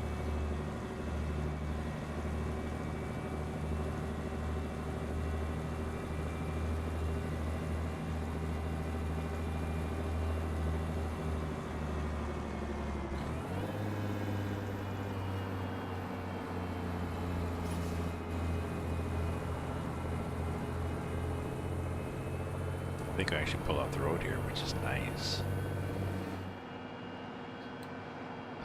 Coming over. Did you hit me? You did hit me. Did you not hear me see me? Did you not hear me signaling? Apparently you didn't.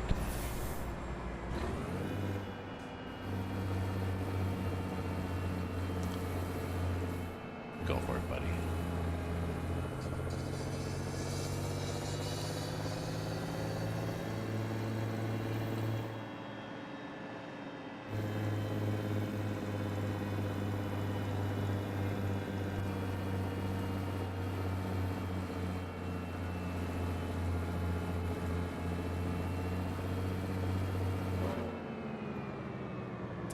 I think the jaw thing. Sorry, I'm just I saw it before. I think the jaw thing is TMI. Too much information. Transmandibular J. Transmandibular joint. Speaking of joints, so Ontario is marijuana has been legal in Canada for several months. Mail order. The different provinces are working to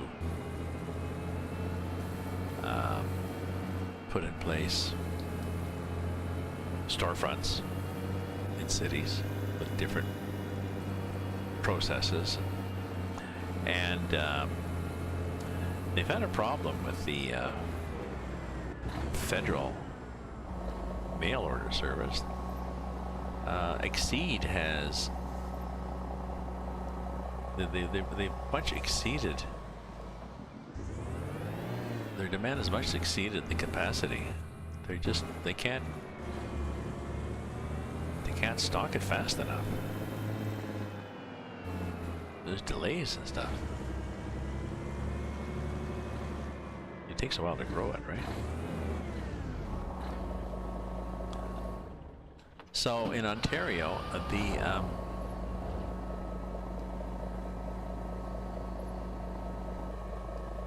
stop the engine. Why will it not stay stopped? I've had this before. Options, game preferences. I have to turn off the option that says auto. Oh, let me try again. Let me get my feet right off the pedals. Maybe my foot was just. I think my foot was just touching my side of my foot was just touching the gas enough to say, "Oh, start the engine." Nope, nope. So, anyways, they have Ontario was going to have pot. I think one of the things that the conservative populist knee-jerk bumper sticker new premier went on was pot, just to get the votes. Let's be honest here, but there we go. But now he's trying to backpedal on it. So he said that for the whole province of Ontario, which is I don't know how many bajillion people we have, he's only going to have 25 outlets in all the cities. Toronto's going to have 4. Eastern Ontario is going to have, I think, 5 for, Kingston, Ottawa, Smith Falls, Deep River, like the whole of Eastern Ontario. And the reasoning is because the supply is limited. So people are saying, well, but aren't you worried that people would just go to the black market? And he's saying, no, they can buy it online still. I'm thinking, well, that's a true politician. No logic involved there, because if they can buy it online, there's enough supply, so why can't you open more stores? And they're doing it with the lottery system, so Ottawa, with their population of whatever, we got 1 million, whatever, out of the 25, Ottawa could have no pot dispensaries. Like, I don't really care one way or the other, but think it's unfortunate if we have none and people still have to buy it on the black market. That was the whole point.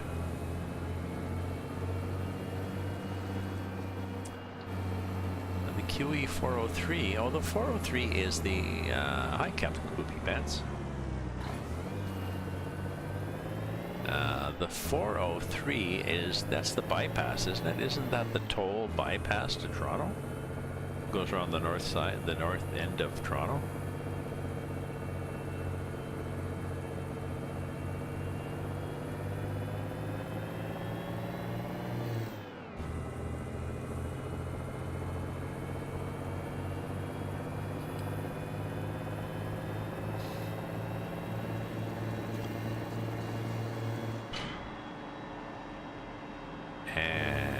Why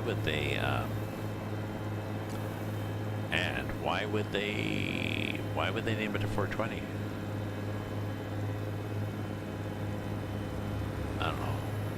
Got 401, 407, 413, somewhere. We got 417 here in Ottawa.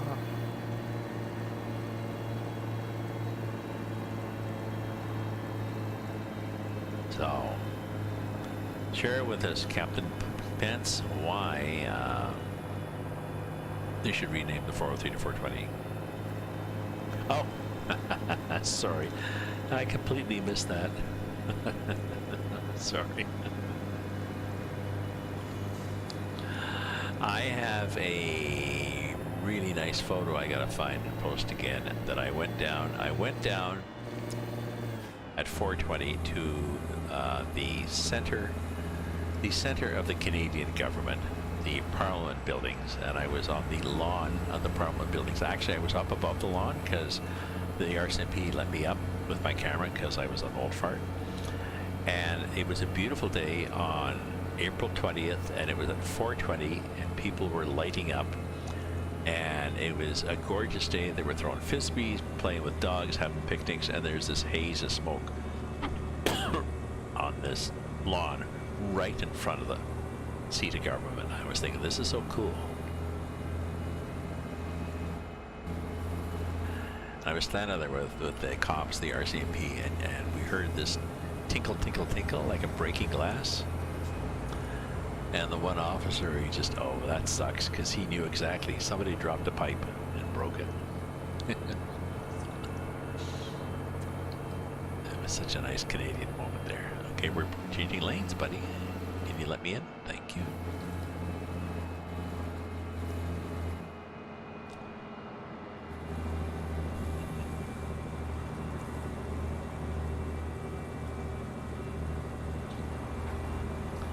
Sorry, now I know I was talking about dope, and I completely missed the 420. Because in the U.S., I think that was the 420, or it was the name of the law or whatever, the statute that they charged you under.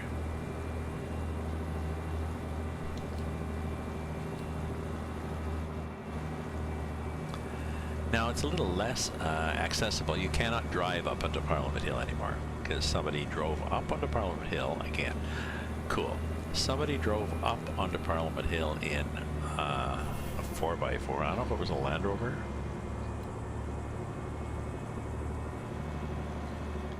Let me in. Thank you. And he actually tried to drive up the front steps, like into the building, and it's not wide. Like, I'm not sure if he would have made it. And what? Like, I'm not sure if the double doors are double or if there's a post in the middle. And even when he got inside, what, you're gonna go? You're gonna drive down the hallway? Oh, it was so cool. But then last year or the year before, there was shooting too. There was a guy on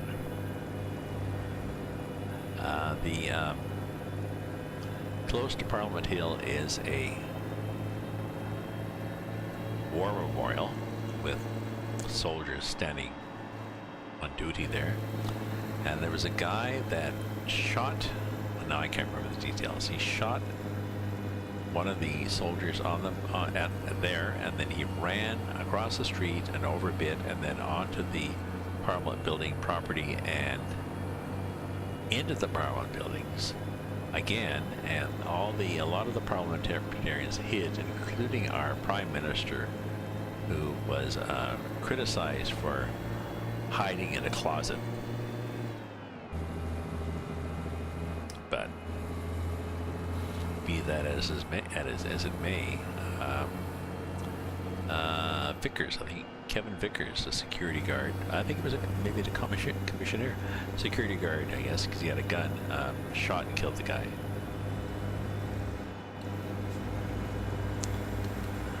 And I guess, you know, people died and stuff, but yeah, what it did is because he didn't know what was happening really, and what it did is it showed that there's, I think, 3 different security groups that have jurisdiction on Parliament Hill, and I don't think they even have a common frequency on their radios, because it's, you know, like been an argument for several years as to who's going to change what or whatever like this.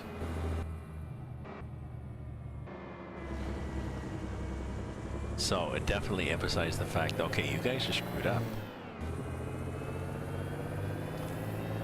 So it's safer. It's safer on the hill now.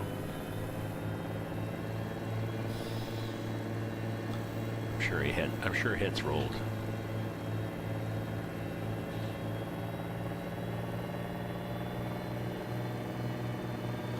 Okay, I came through here, I think the last time I came through here was with the winter mod. It was kind of cool because it was not only snowy and slippery, but the fog in the mod had not been throttled back, and so you actually, going over this mountain at the top, you actually got 100% fog, like 0 flexibility. I looked inside, and it was the mod where I had Mel inside the truck. I looked over to Mel. I could barely see Mel. So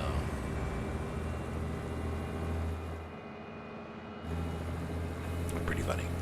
I think I just stopped in the middle of the road, my flashes on, and somebody whopped into the back. So yes, IRL, one would pull over.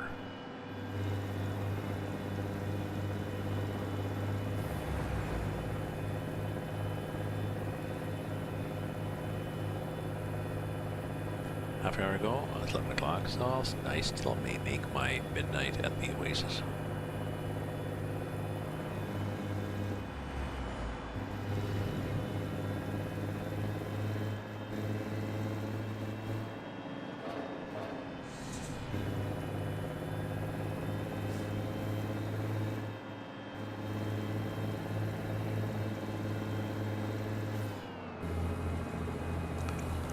Looks remarkably manicured here, doesn't it? It's like those model train setups where somebody goes along and just kaplunk, kaplunk, kaplunk, kaplunk. Yes, the fog should not be in the cabin.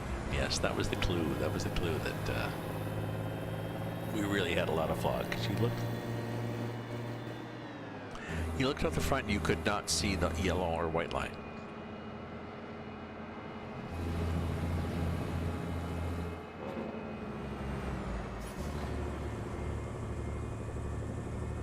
It was 0 visibility. And what you did is you just pulled over and you waited for a half an hour game time, and then the fog lifted.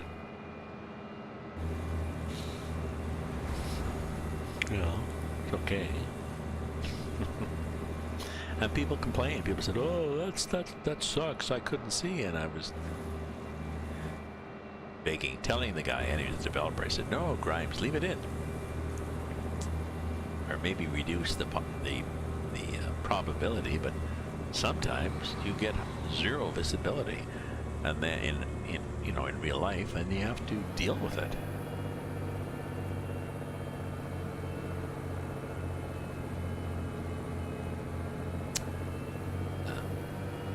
Weird mountains here.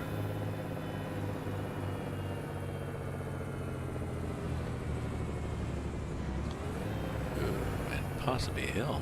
10, 7. Yep.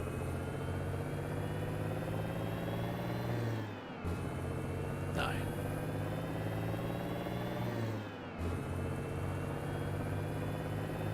11.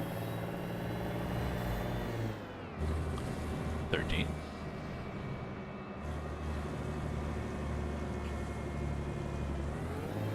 I should hit the save more often in these mountains. Ooh, that's kind of cool. Do I get to go there? I guess not. Looks cool though. Oh yeah, when I do the camera, sometimes I lose my gear there. Okay, folks. Well, thank you for no, I don't mean to imply that I'm quitting. Just, hey guys, like, hey Google. Oop, can't say that. If I say that too loud, my speaker in the kitchen will think I'm talking to it. Yo, guys. Thank you for viewing. And if you're a follower, thank you for following. If you want to support me, you can cheer me with bits, and I think you can. If you're in the U.S., you can earn bits by looking at ads. You can certainly subscribe if you have a Amazon Prime. Sorry, I just saw that sign.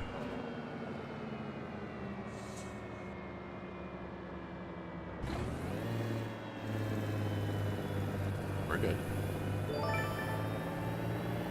Ah, Captain Poopy Pants, thank you for the cheer. Look at the bits dropping into the... Where do they go? Do they go into the... Oh, no, that one missed. That one missed too. Dang. Some of them got there, some of them don't. Thank you for the cheer.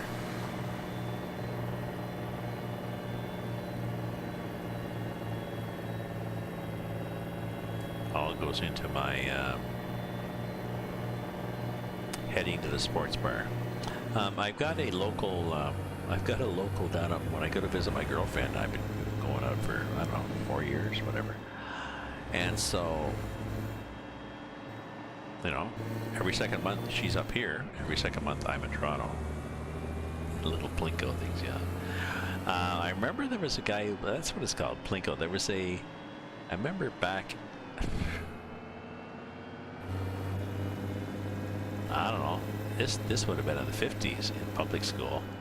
There was a kid who had this board that had nails on it.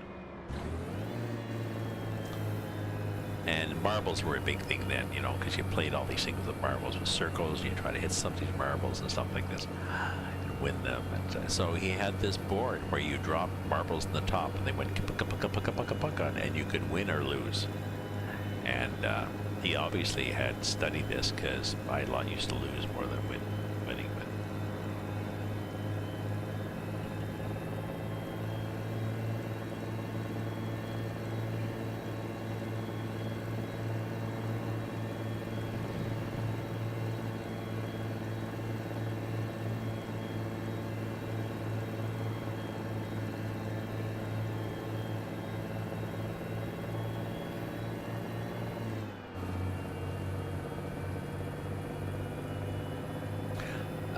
Oh yeah, he kept the marbles. Oh shit, yeah. Oh shit, yeah.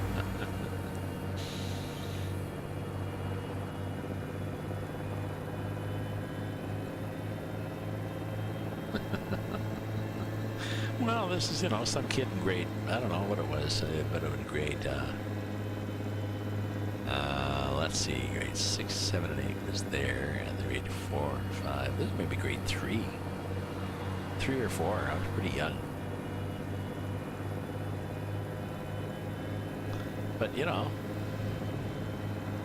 you don't have to play the game.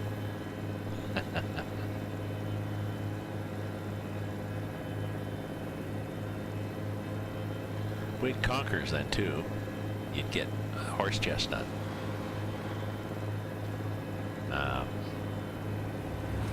You get a horse chestnut and you drill a hole through it and put a string through it, and then you uh,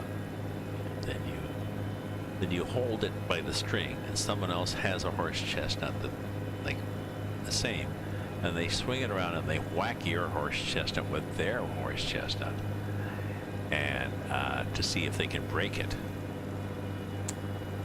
I can't remember whether there was any prizes involved other than the shame of having your horse chestnut, your conker, broken. And looking back, I'm wondering, you know, we didn't have the technology back then we had now, but I'm wondering if those kids, or the kids had a father that had done this when they were kids, and they knew how to make a horse chestnut unusually hard, you know, I don't know, soak it in something, glue or something. Because there were some kids that had these conkers that just smashed everybody else's. Now the problem with that game is when you smash everybody else's, eventually, okay, well, everybody else has gone home now. I know. Maybe they show up at the new one, but people just give up. Okay, we're not going to play this anymore because Steve comes and smashes all our horse chestnuts. So. Or we won't play with Steve.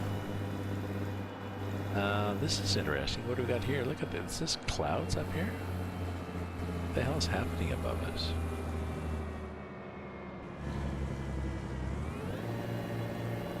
I mean, we're going up through the mountains, but we're seeing this weird, oh, it's a waterfall. Oh, isn't that cool?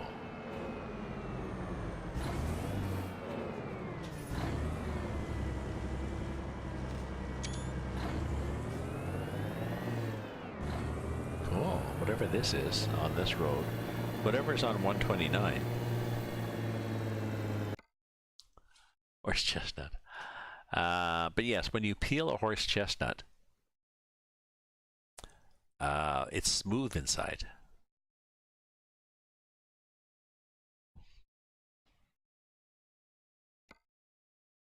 So check out your Google there.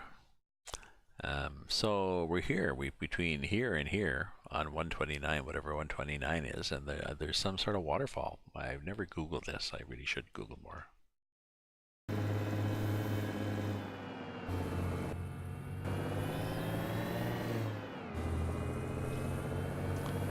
Damn, I'm out of wine again.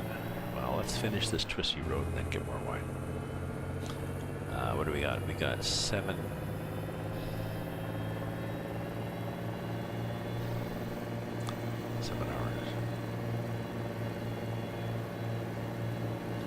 It's not bad. If I had a wide... Ooh, that's a weird structure up there. There's a big flat mountainside.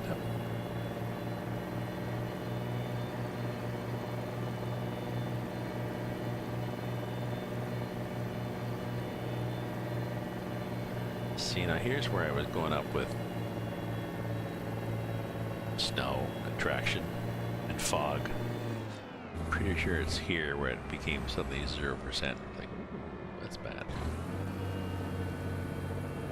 Now the nice thing about this, as opposed to if you're driven on this map with the add-ons, if you're driven in Mexico, there's places on the Mexico add-on where they definitely are not as generous with paved shoulders. They just snug up with, that's weird, eh? What the hell are we looking at? Oh, I guess we come around and down below us is the waterfall, and I guess there's another one up here.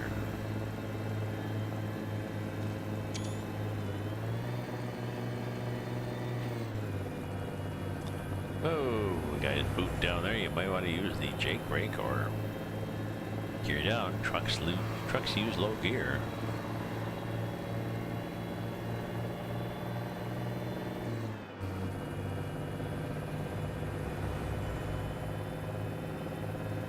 So what are those waterfalls, South Fox, if you've been along here?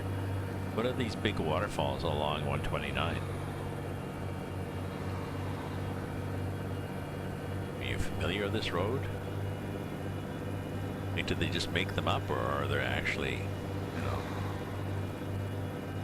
Devil's Waterfall? Or variations on the theme by Paganini.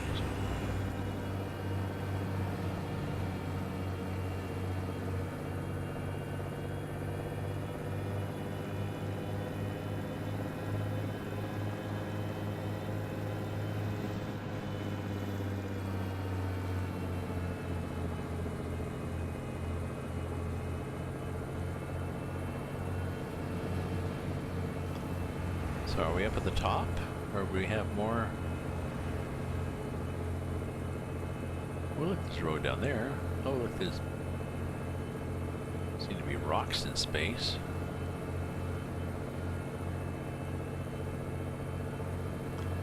We're doing pretty good for our... See, there's some up there too. I'm not sure if this is mystery. If this is just mystery mist there.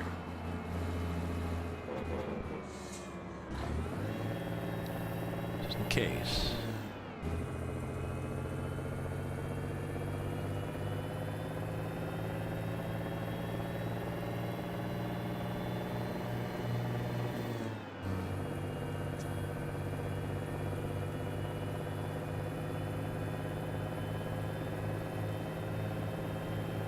Fog area. Oh, maybe that's it. So, I mean, we had fog. We had... Maybe that... I think it was too foggy to see the sign that said fog area.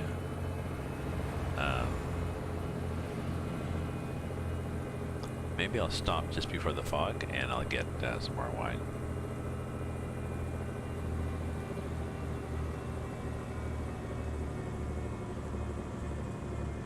Although I'm not seeing a lot of fog. Oh, up there.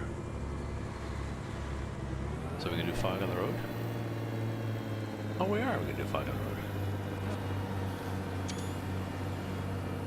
Oh, cool.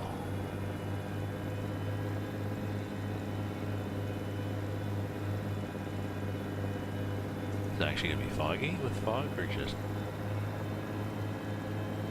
Oh, no. That's cool. Yeah, sure. Sure, pass me on a double line in the fog with construction up ahead. Go for it, buddy. Right, joink.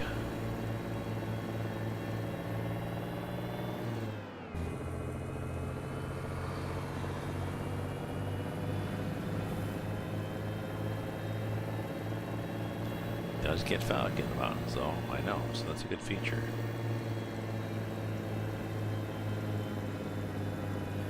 But like I was saying, with the Grimes winter mod and the, I guess, added on to the fog, we got to 100% fog, 0% visibility. It's kind of cool.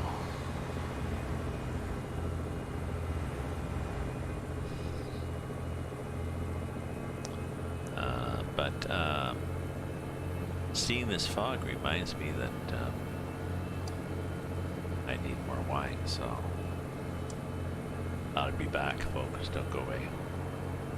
I gotta grab a little snack, grab some wine, and I'll be back like in a minute. So.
That's on. There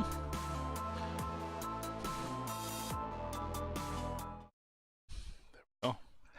We've even started up the driving again. And here we go. Thanks for waiting, folks.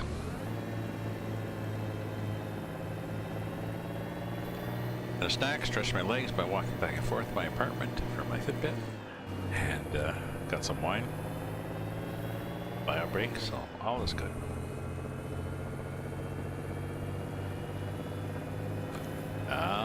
Well, I mean, we've got snow tonight. I just looked outside now, and we've got. Well, they were talking about 10 centimeters of snow initially overnight, which is an inch is 2.5, so that's 4 inches.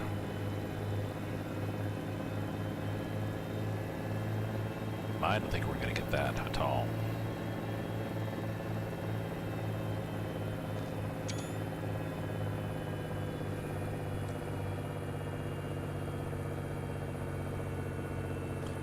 And they were also talking about it changing overnight to freezing rain and/or rain, which sucks. I mean, I got these snowshoes, like new snowshoes that I want to try out. You need more than a couple inches of snow. I mean, you feel kind of stupid, because my old snowshoes, I used them up north where,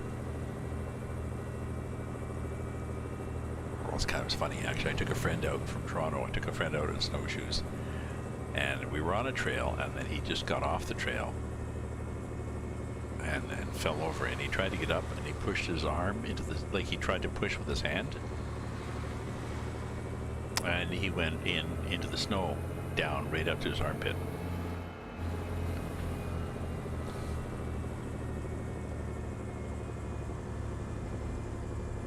So I had to teach him how to. This looks like the top of the hill. I had to teach him an alternative way to get up.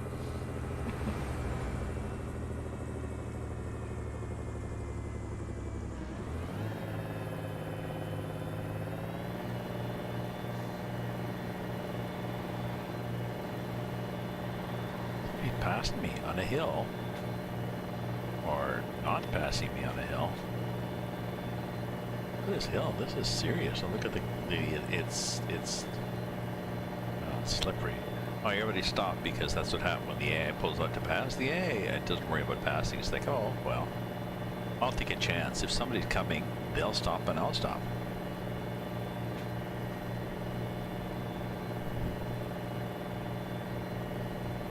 This is pretty not realistic at all. Oh look, I'm out of gas. After being so careful to get gas before I went into the mountains, right? Did you remember that? What do we got now? We got, oh look, we're out of gas. And where's the next gas place? Oh shit, way there. Well, if we're at the peak, then we'll just coast, but we'll see. We'll coast and we'll see, and if not, we can do, I don't want to do recovery. I'll use the console command and fly there.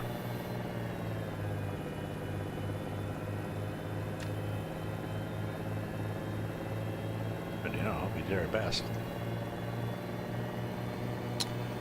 I should probably edit this file. I think this is, I don't think it's a workshop, so I can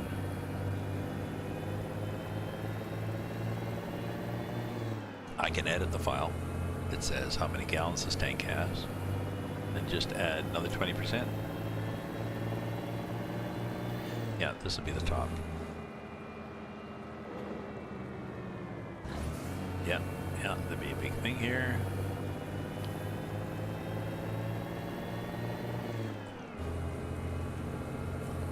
And that'll be the top. And I'll put it in neutral.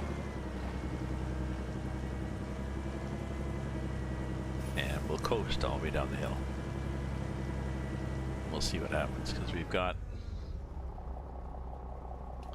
What do we have in the gas tank? Oh, we're at 0.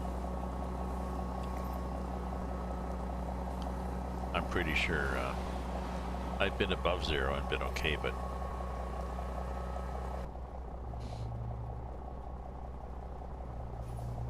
being right at 0 is bad.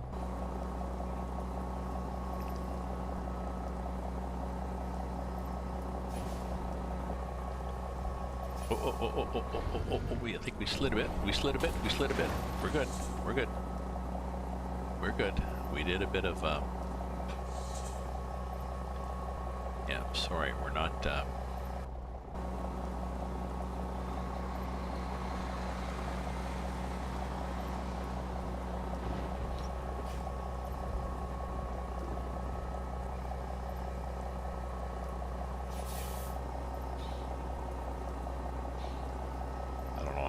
paying attention, but I assume if anybody looked in the mirror, they may have been able to read the side of the trailer.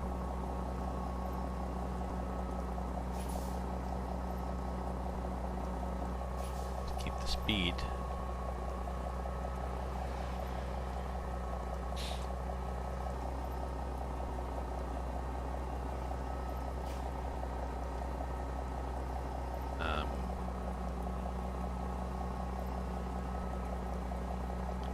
Need for speed. Let's keep the speed down here.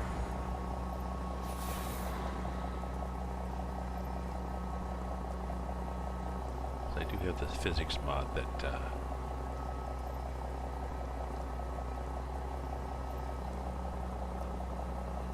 can slide me out on occasion.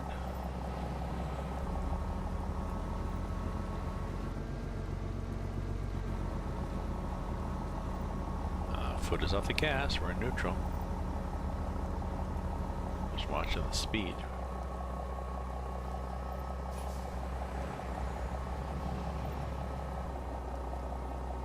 Because it is raining. Which seems to be counterproductive to traction. But we're going down again, so we can afford to brake because we're going to pick up speed anyways, right?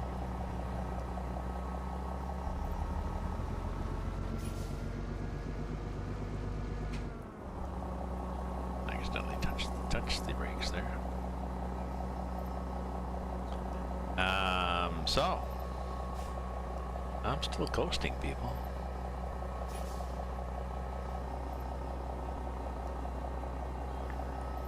Do we have we don't have a gas any closer, do we? That's it, is it? Just checking. Because it looked like there was a gas down there to the left. Down there? But oh, over there. You know, that'd be better. If anything, let's go to there.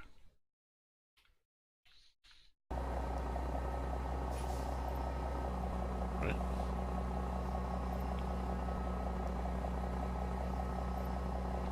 We might get it that far.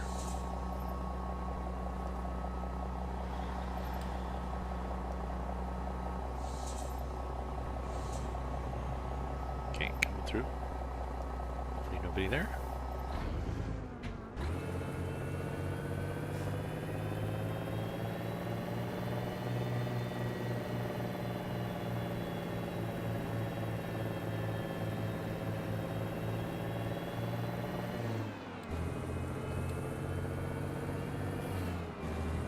Just push the shift down as far as we can. Try to keep as efficient as we can.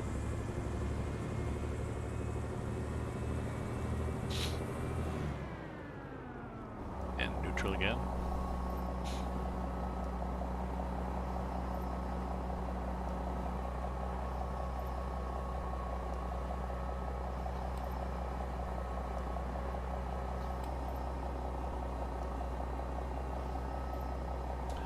I'm reluctant to turn the engine off.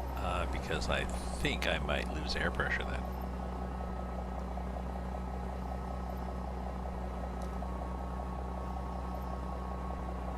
We'll see how close we come.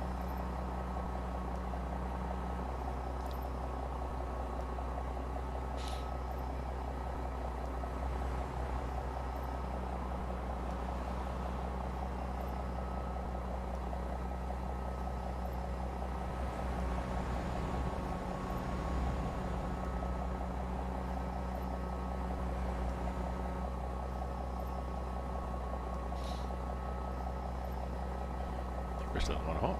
Downhill, we're still doing 41. 40.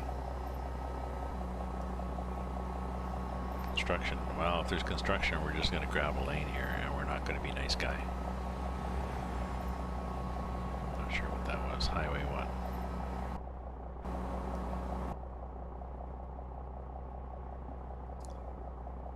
1. Yeah, this lane.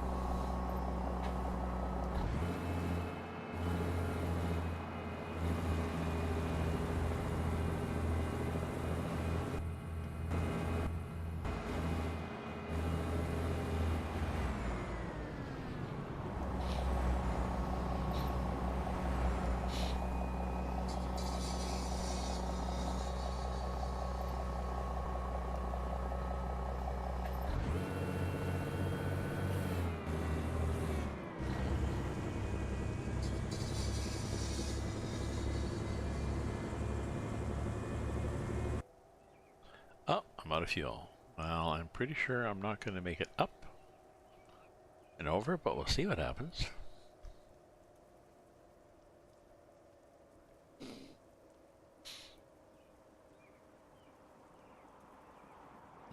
They got a heavy load here.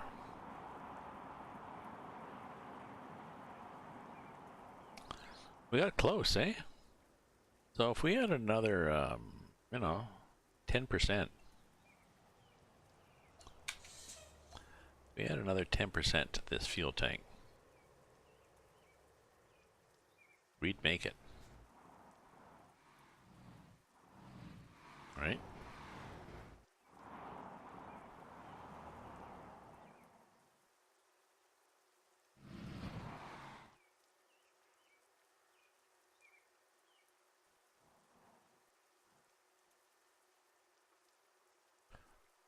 Okay, let's try to get a good angle here.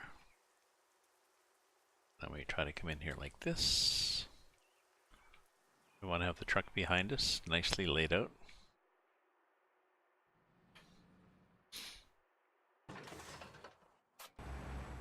Ooh, nice. Nicely done.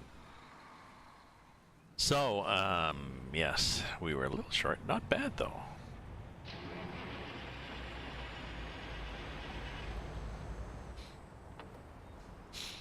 We're probably going to have a full tank of gas, eh?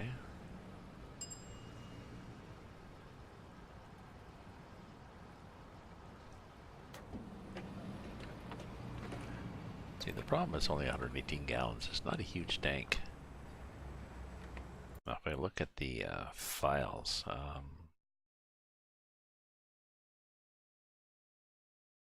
documents,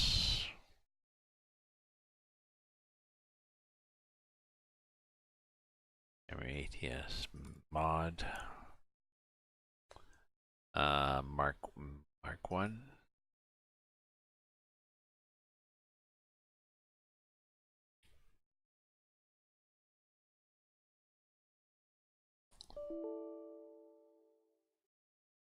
Oh, can't open it.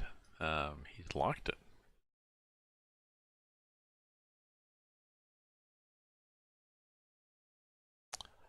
Can't open the archive because he's what people do to protect their files is they corrupt it. They corrupt the SCS file, so you cannot open it as an archive. But then there's somebody else who actually has. Oh, maybe not. Here's the first one. Vehicle. That's the fixed file. Vehicle, truck, upgrade.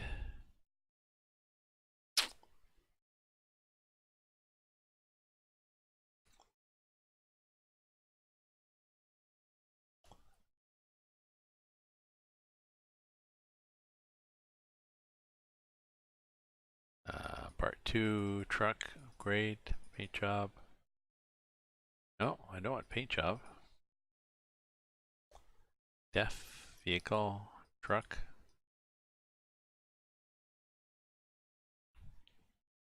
No, it's there probably. I'll have to look after. Yes, check out those files, please. Southpaw Fox. Yes, it's 11:45 on a what day's today? Monday. So I'll see if there's a. I see if I can find the file to increase the gas tank on that truck, because it's, you know, it's 100. I mean, it's okay, but I think we get shitty mileage, so that's our problem. Especially with this, well, going up the mountains with this load. Okay, so reset. Where are we going? Raleigh. Okay. So we're going to Raleigh still. We've got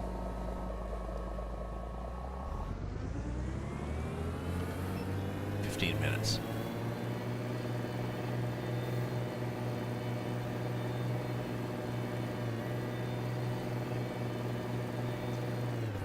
There we go. Automatic.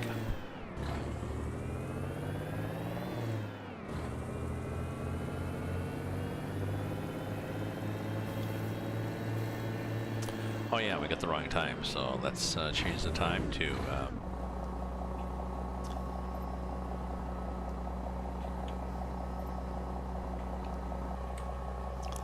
let's change it to 6, so it's bright and cheery in the morning. So everybody can see my cool truck, my cool B train.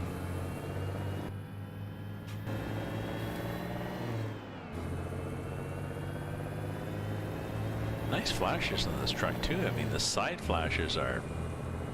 Did you not see me turning? No.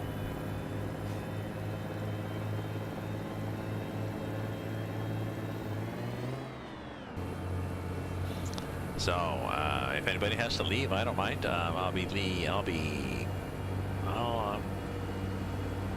guess I'll miss my midnight at the Oasis target tonight, but I'll be close to midnight. So, thanks for viewing, and if you're a follower, thanks for following. We're up to 407 now. If you want to cheer me, you can throw bits in the sock there. Sorry, it's not a sock anymore, it's a jar.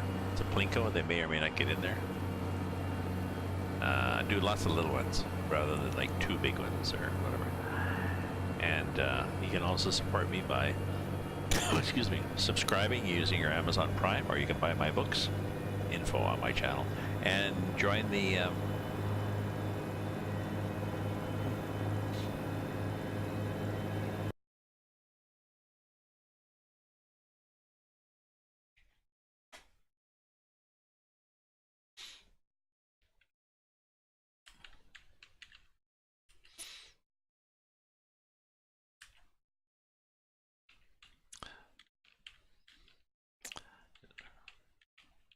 I'll just oops, I've got pardon me for the shouting. Apparently I had collapsed. No, we don't do that. Oh well, caps lock was on. Take it off now, but we'll go like this.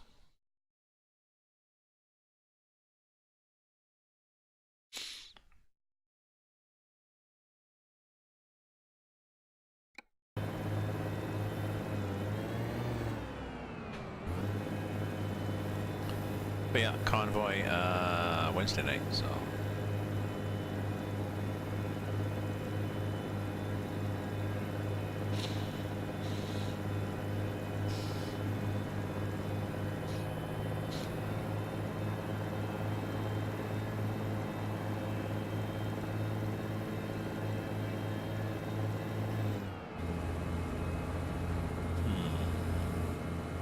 I didn't see anything that I can change in that file.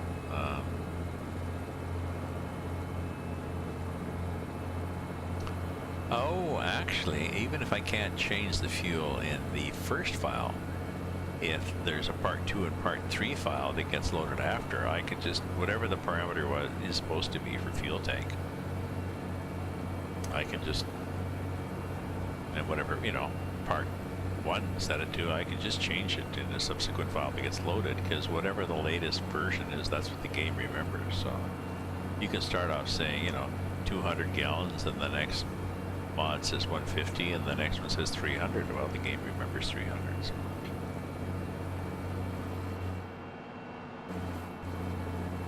Even 200, you know, even 200 gallons would have been better.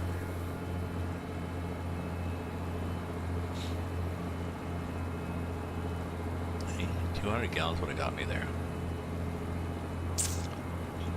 200 or 250.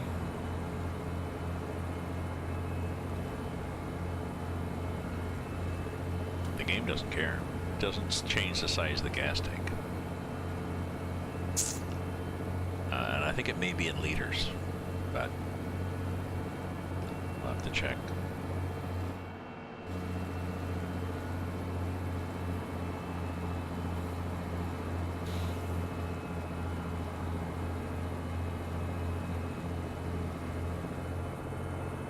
So we're almost there, folks. Thanks for hanging in. It's been, well, it's been a long trip.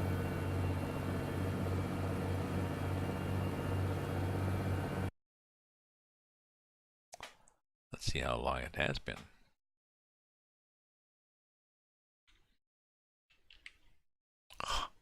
Caps lock. I think that's cap lock. Oh, so it's so annoying. There we go. Oh, almost 3 hours. So big uptime. I was going to go from 8 to 11, and I went from 8:30 till, or maybe 4 to 9.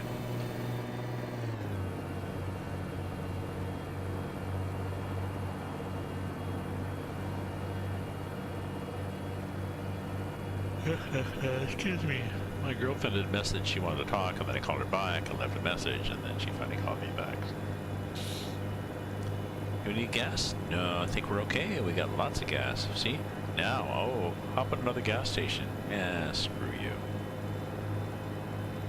And a weigh scale. Rest stop. Repair? Is there a repair there? No, but...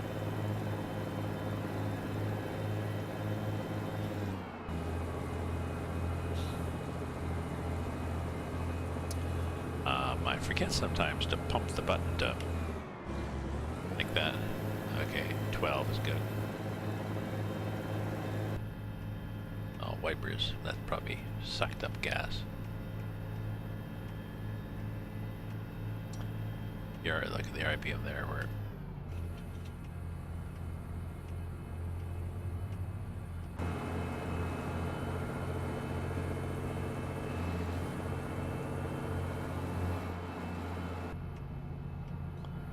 so the RPM is sort of from 1500 to 22 on this. The newer trucks is 1000 to 1500, but possibly because there's a blower on this, eh? If you look at that thing, just pressure. Oops.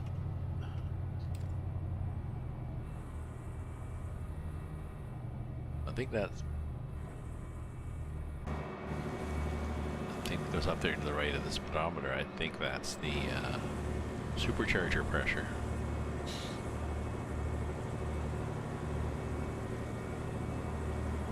Possible, eh? Okay, so just under 5 hours at 3 minutes. That's 15 minutes. So okay, so we'll be done. We'll be done like quarter after, and then we'll have to see what potential we have for jobs for tomorrow. Tuesday tomorrow. What's my schedule tomorrow? 8 to 11, same thing. No, 4 to 7. So I'm on tomorrow afternoon from 4 to 7.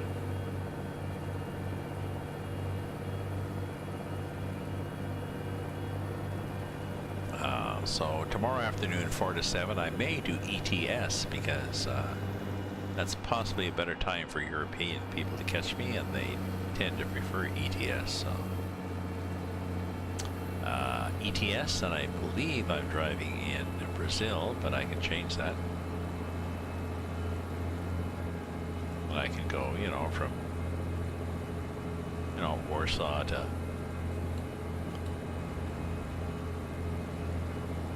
Paris or something. Maybe I'll do that for a change. I've been doing a lot of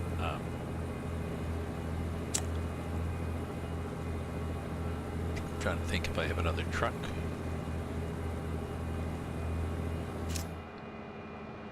Yeah.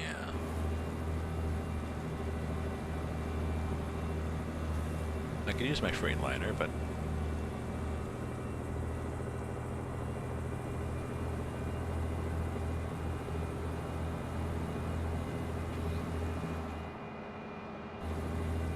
excuse me, I have a Freightliner FLB that I can also use, I think, in...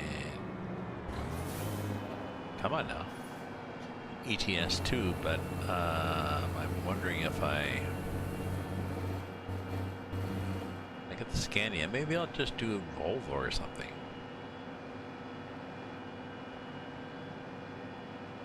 Let's change it up.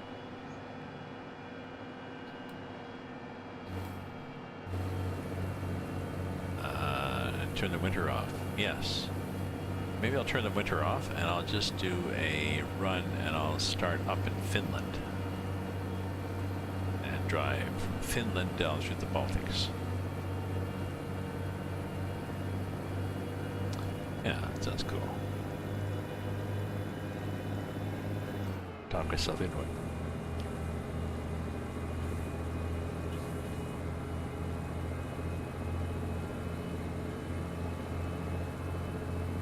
So on the Netflix, Amazon, my favorite show is Shameless. Yeah, Baltics would be cool.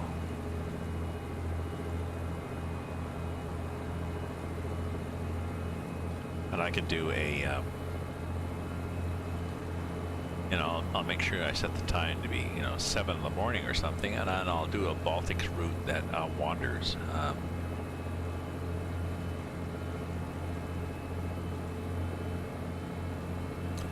I don't have a nice trailer. I don't have a nice trailer. I mean, in terms of, I don't like have a B-train tanker for ETS.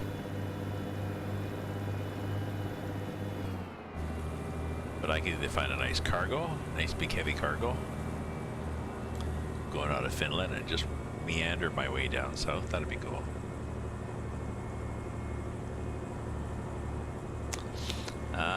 I don't know what they're doing for Pro Mods, because Baltic did a lot of the Pro Mod stuff. I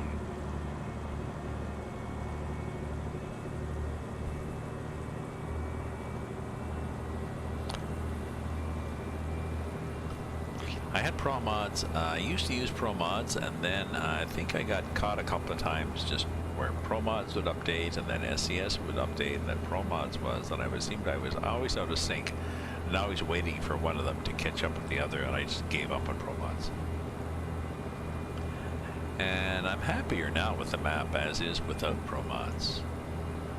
One less thing to worry about.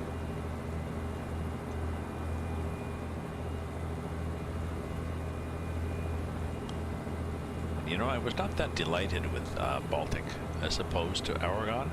Oregon added a lot of good detail, and Baltic seemed to just, highway, here's a little village that we don't see, another village we don't see, so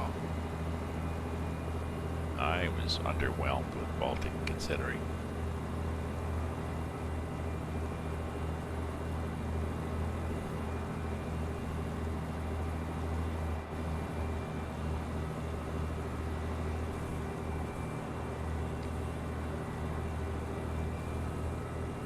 So I'm not sure what the next mod is to be. I assume more trailers, tankers, B-train tankers for both SCS and ETS. Be nice.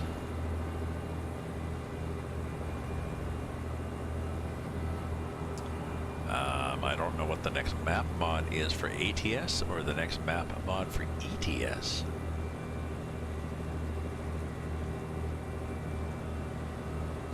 ATS has gone up. Well, ATS might do Washington.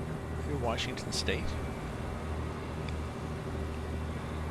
Washington State would be similar type of geography to Oregon, so it'd be somewhat easy to add on, and it would complete that side of the map. Because unfortunately, if they go east, it gets back into boring. We're on the plains now, because they really don't do anything useful on the mountains in the SCS. They really need to take a lesson from oops, yeah, somebody hit me. They need to take a lesson from Mexico map people to show you how to do mountains.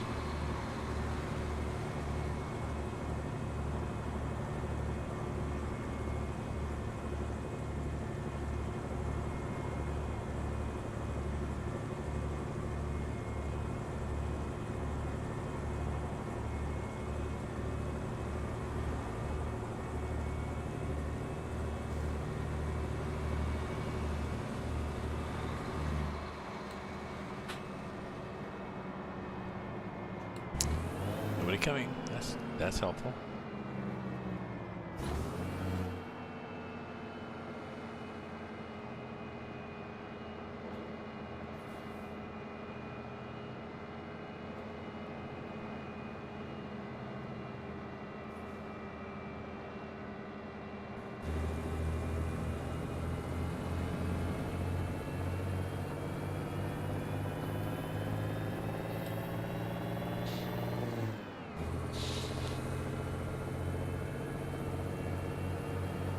Okay. Burning oil.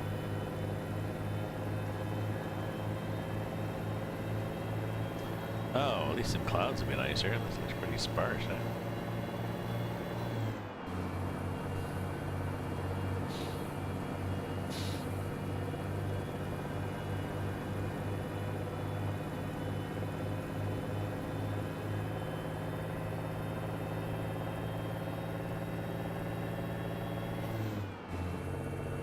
There we go.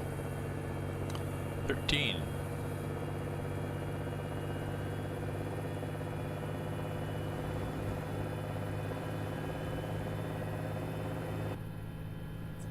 It's pretty, oh,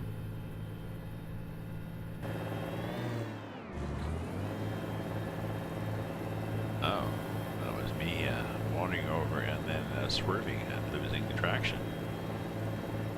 Everybody okay?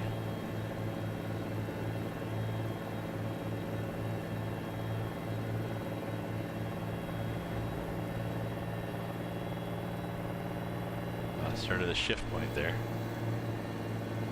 Whatever that is, that's almost 22, just over 2,000.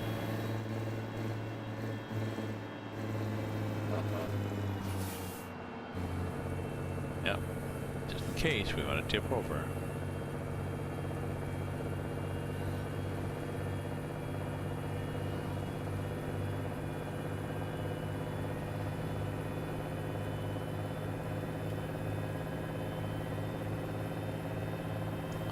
Quiet road here.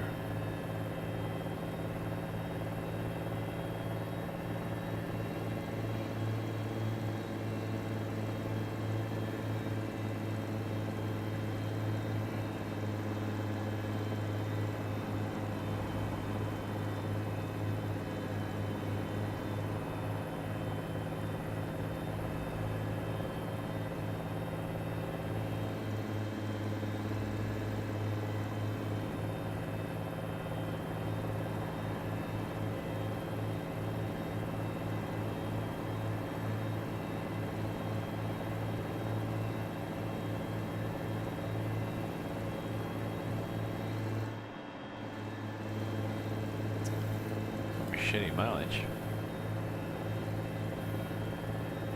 Oh, I thought this guy was going slow. We're gonna do something.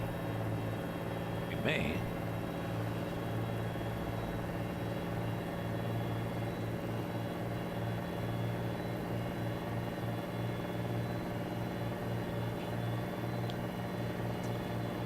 find out safe.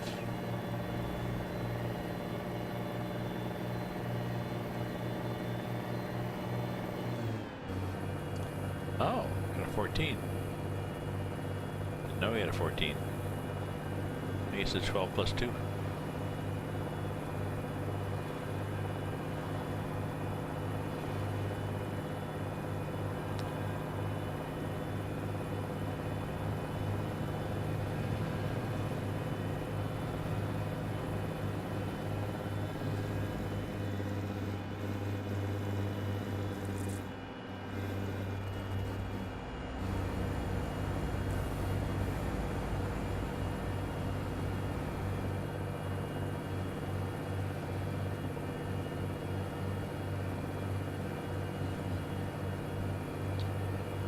Oh, I'm not watching the road, I'm watching other screens. I've fallen asleep. I'm having some more wine. Hey, Crusher. How are you doing, man? I've got my Irving Oil B-Train. Whoop.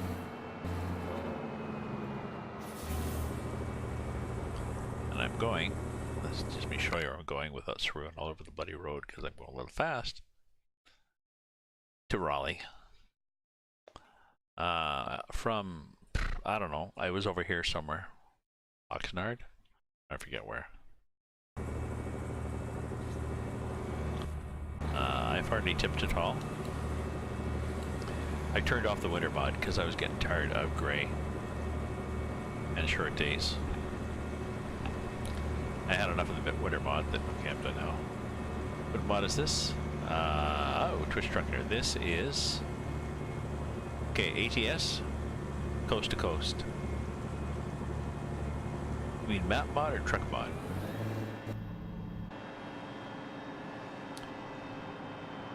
It's ATS and it's the coast to coast map.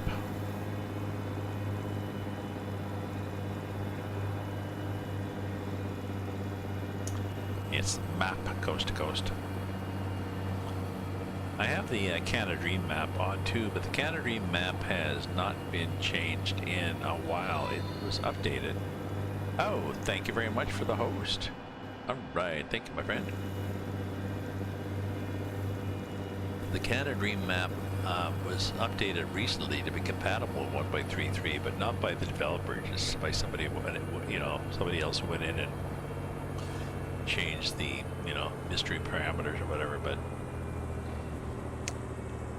Canada Dream is, I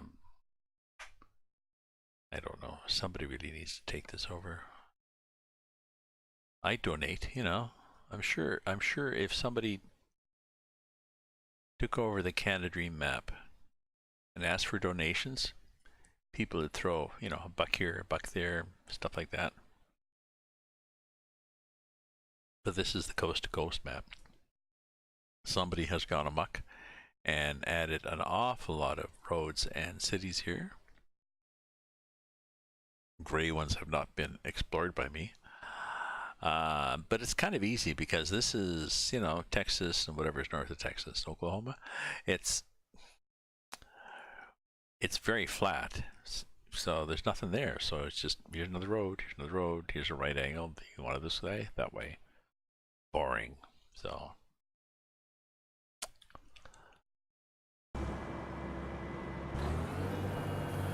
but coast to coast helps anyways to liven up a boring offering from SCS.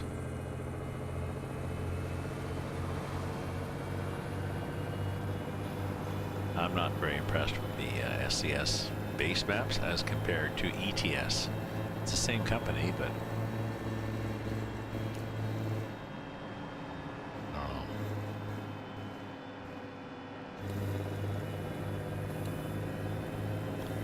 I like this B train though, and my, you know, my old school Mac B61 truck. I like that too. I know. I know. We're on I-40. I know.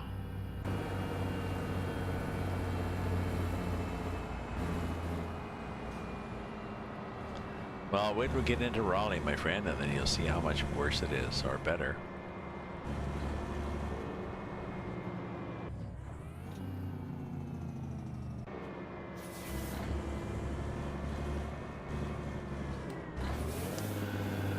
but Coast to Coast is more detailed than Canada Dream.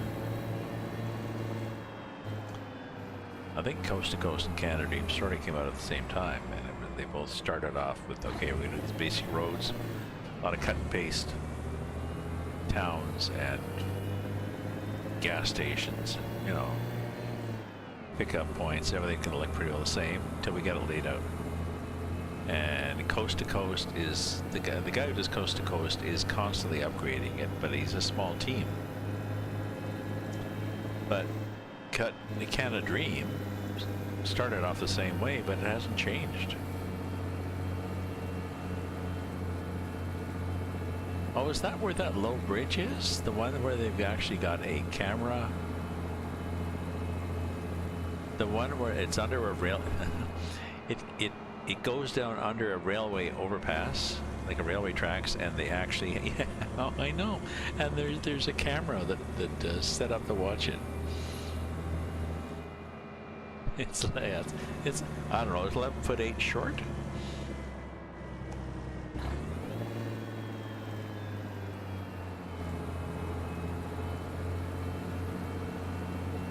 Is 11'8" especially short for a bridge?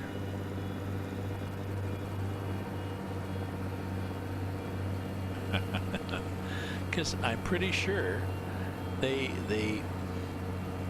you know, it's not like a little sign the side of a business card that's thumbtacked to the top of the bridge. It's pretty clear, like with a big yellow sign with black letters. It's pretty clear what.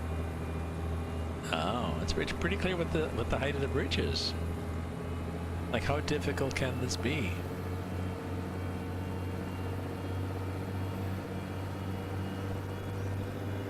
Yeah, I know, Crusher. Rust map, Poland rebuilding. Oh, I think one of the best ones I found is the coming through, if you don't mind. No, I'll just drive right through.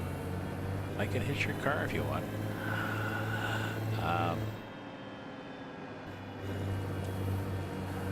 The Brazil map. Brazil map is pretty good. I know you'd be surprised how many people like.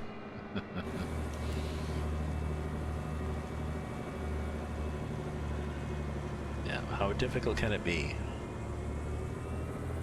You know, I'm sure the cops are. So, what happened? Oh, I don't know. So, what's the sign say at the bridge? Walk the guy back. 11'8". How tall is your truck? I don't know. Well, there you go. Southern region's okay, but it's small. PJ Indo. Oh, I haven't. You know, Crusher, I have not driven a PJ Indo in ages. I was disappointed a couple of years ago with PJ Indo because it was, well, it looked like Germany or whatever. Like, this does not look like Indonesia at all. T-Dog 1980, thank you for the follow. We're gonna get up to 409. And you know what they say. She's real fine, my 409. So, Crusher, yeah, oh, okay, I'll have to go back and look at it again.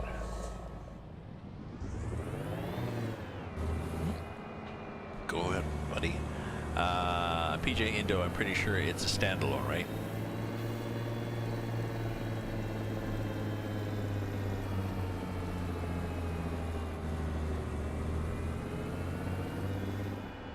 No, nothing Indonesian in real life, but still better. Oh, okay. Oh, that's right, I remember. There was like ferry connections. It's ATS, right?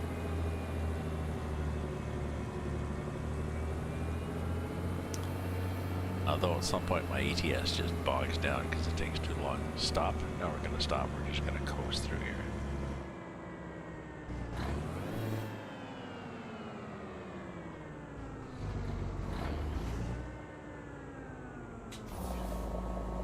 Okay. God, that was it. This has been a long freaking trip. How about here? Sure, we can do that. Doesn't look very difficult. We can probably handle that.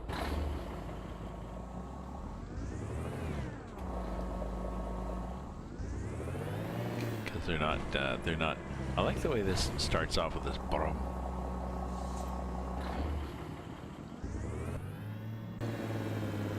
Middle East, Israel, Iran. Oh, that'd be cool. This is fun in these maps to sort of explore areas. I mean, you go through cities that are in the news. You know that they're not the same. I mean, this is not the same as Raleigh, but it's Raleigh. And sometimes what they do is they'll include some things, like, you know, if Raleigh's got a big dome or something, or a huge moose or whatever, they'll put the huge moose in. So, oh, from Pomots, excellent. Press the following to detach trailer. No, I hate to leave this trailer. Yeah, I know I'm late. Do I get any money? How late am I? Really late. Oh well. Oh well. Maybe we'll do well at the next one. Let's drive, because I like to, for whatever reason, I like to just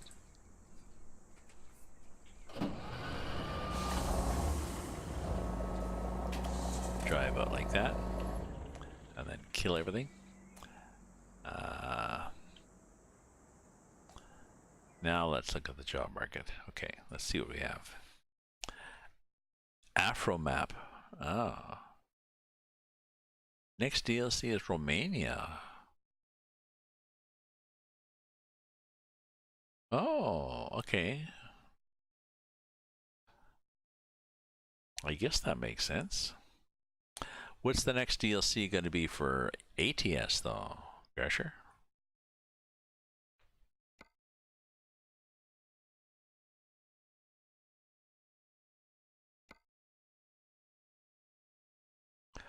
Washington, yeah, Washington makes sense. Okay, Raleigh, we've got doodah. I want another B train. I really like the B trains here, so we're gonna have to go hazardous, which gives you B trains. Ooh.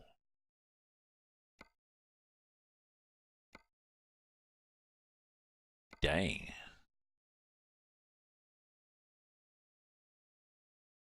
Columbia? Dang, we're gonna have to rest maybe. Maybe if we rest we'll find stuff.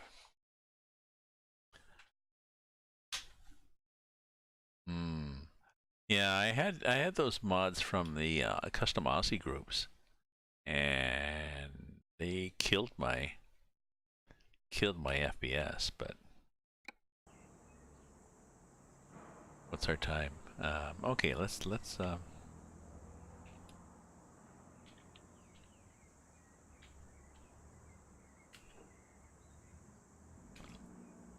try 7 in the morning and see what we get.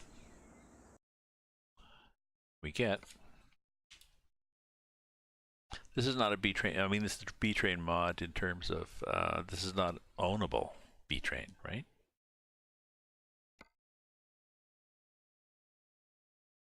This is just pick up B train loads. And let me go to the hazardous, which is B train loads. Empty. Nope. Nope. Nope. Oh, what do we have from Raleigh? If we don't look at that, if we just wonder, what the hell do we have from Raleigh? Oh, sorry, I have to unchoose that somehow. There we go. Cargo weight. Well, we got a loader bucket. Go back to Texas. I don't know. I have to think about it. I have to think about where to go. It's thank you for Jesus. Thank you for viewing, people, but I think I need to just fade away. You know what I'm gonna do? I'm going to I gotta look and see if there's somebody else we can do a raid on. No channels live. Let's see who's doing ETS. Oh, sorry, we're doing ATS. Let's see who's doing ATS.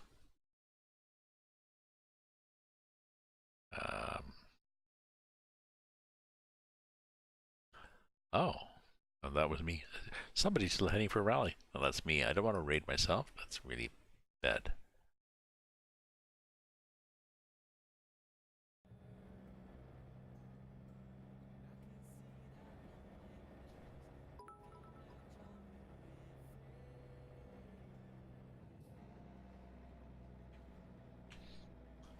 You know, let's do that.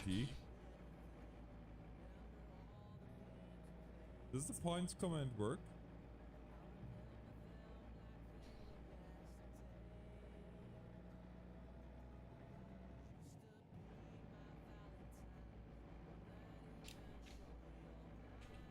I might have to reauthorize the bot. Give me 1 second here.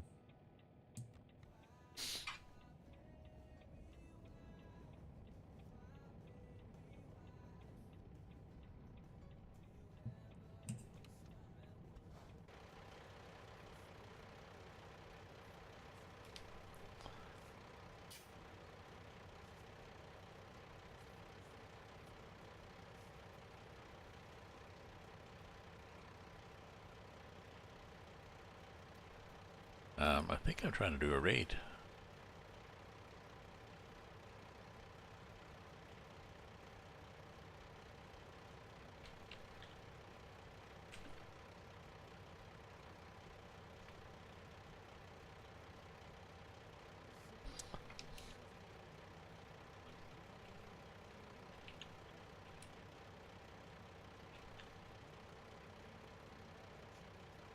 Then buy for bot. Oh no! Sorry to hear that.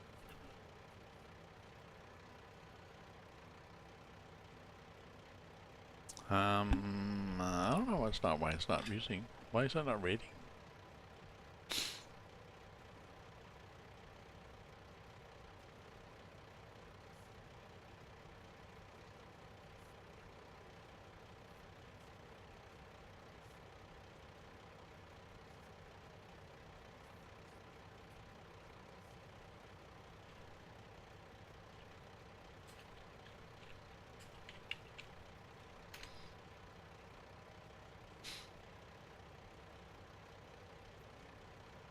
My phone is gone, but where's my phone?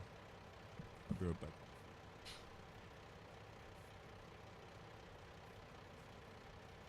Oh, there we are. We're raiding. We are raiding.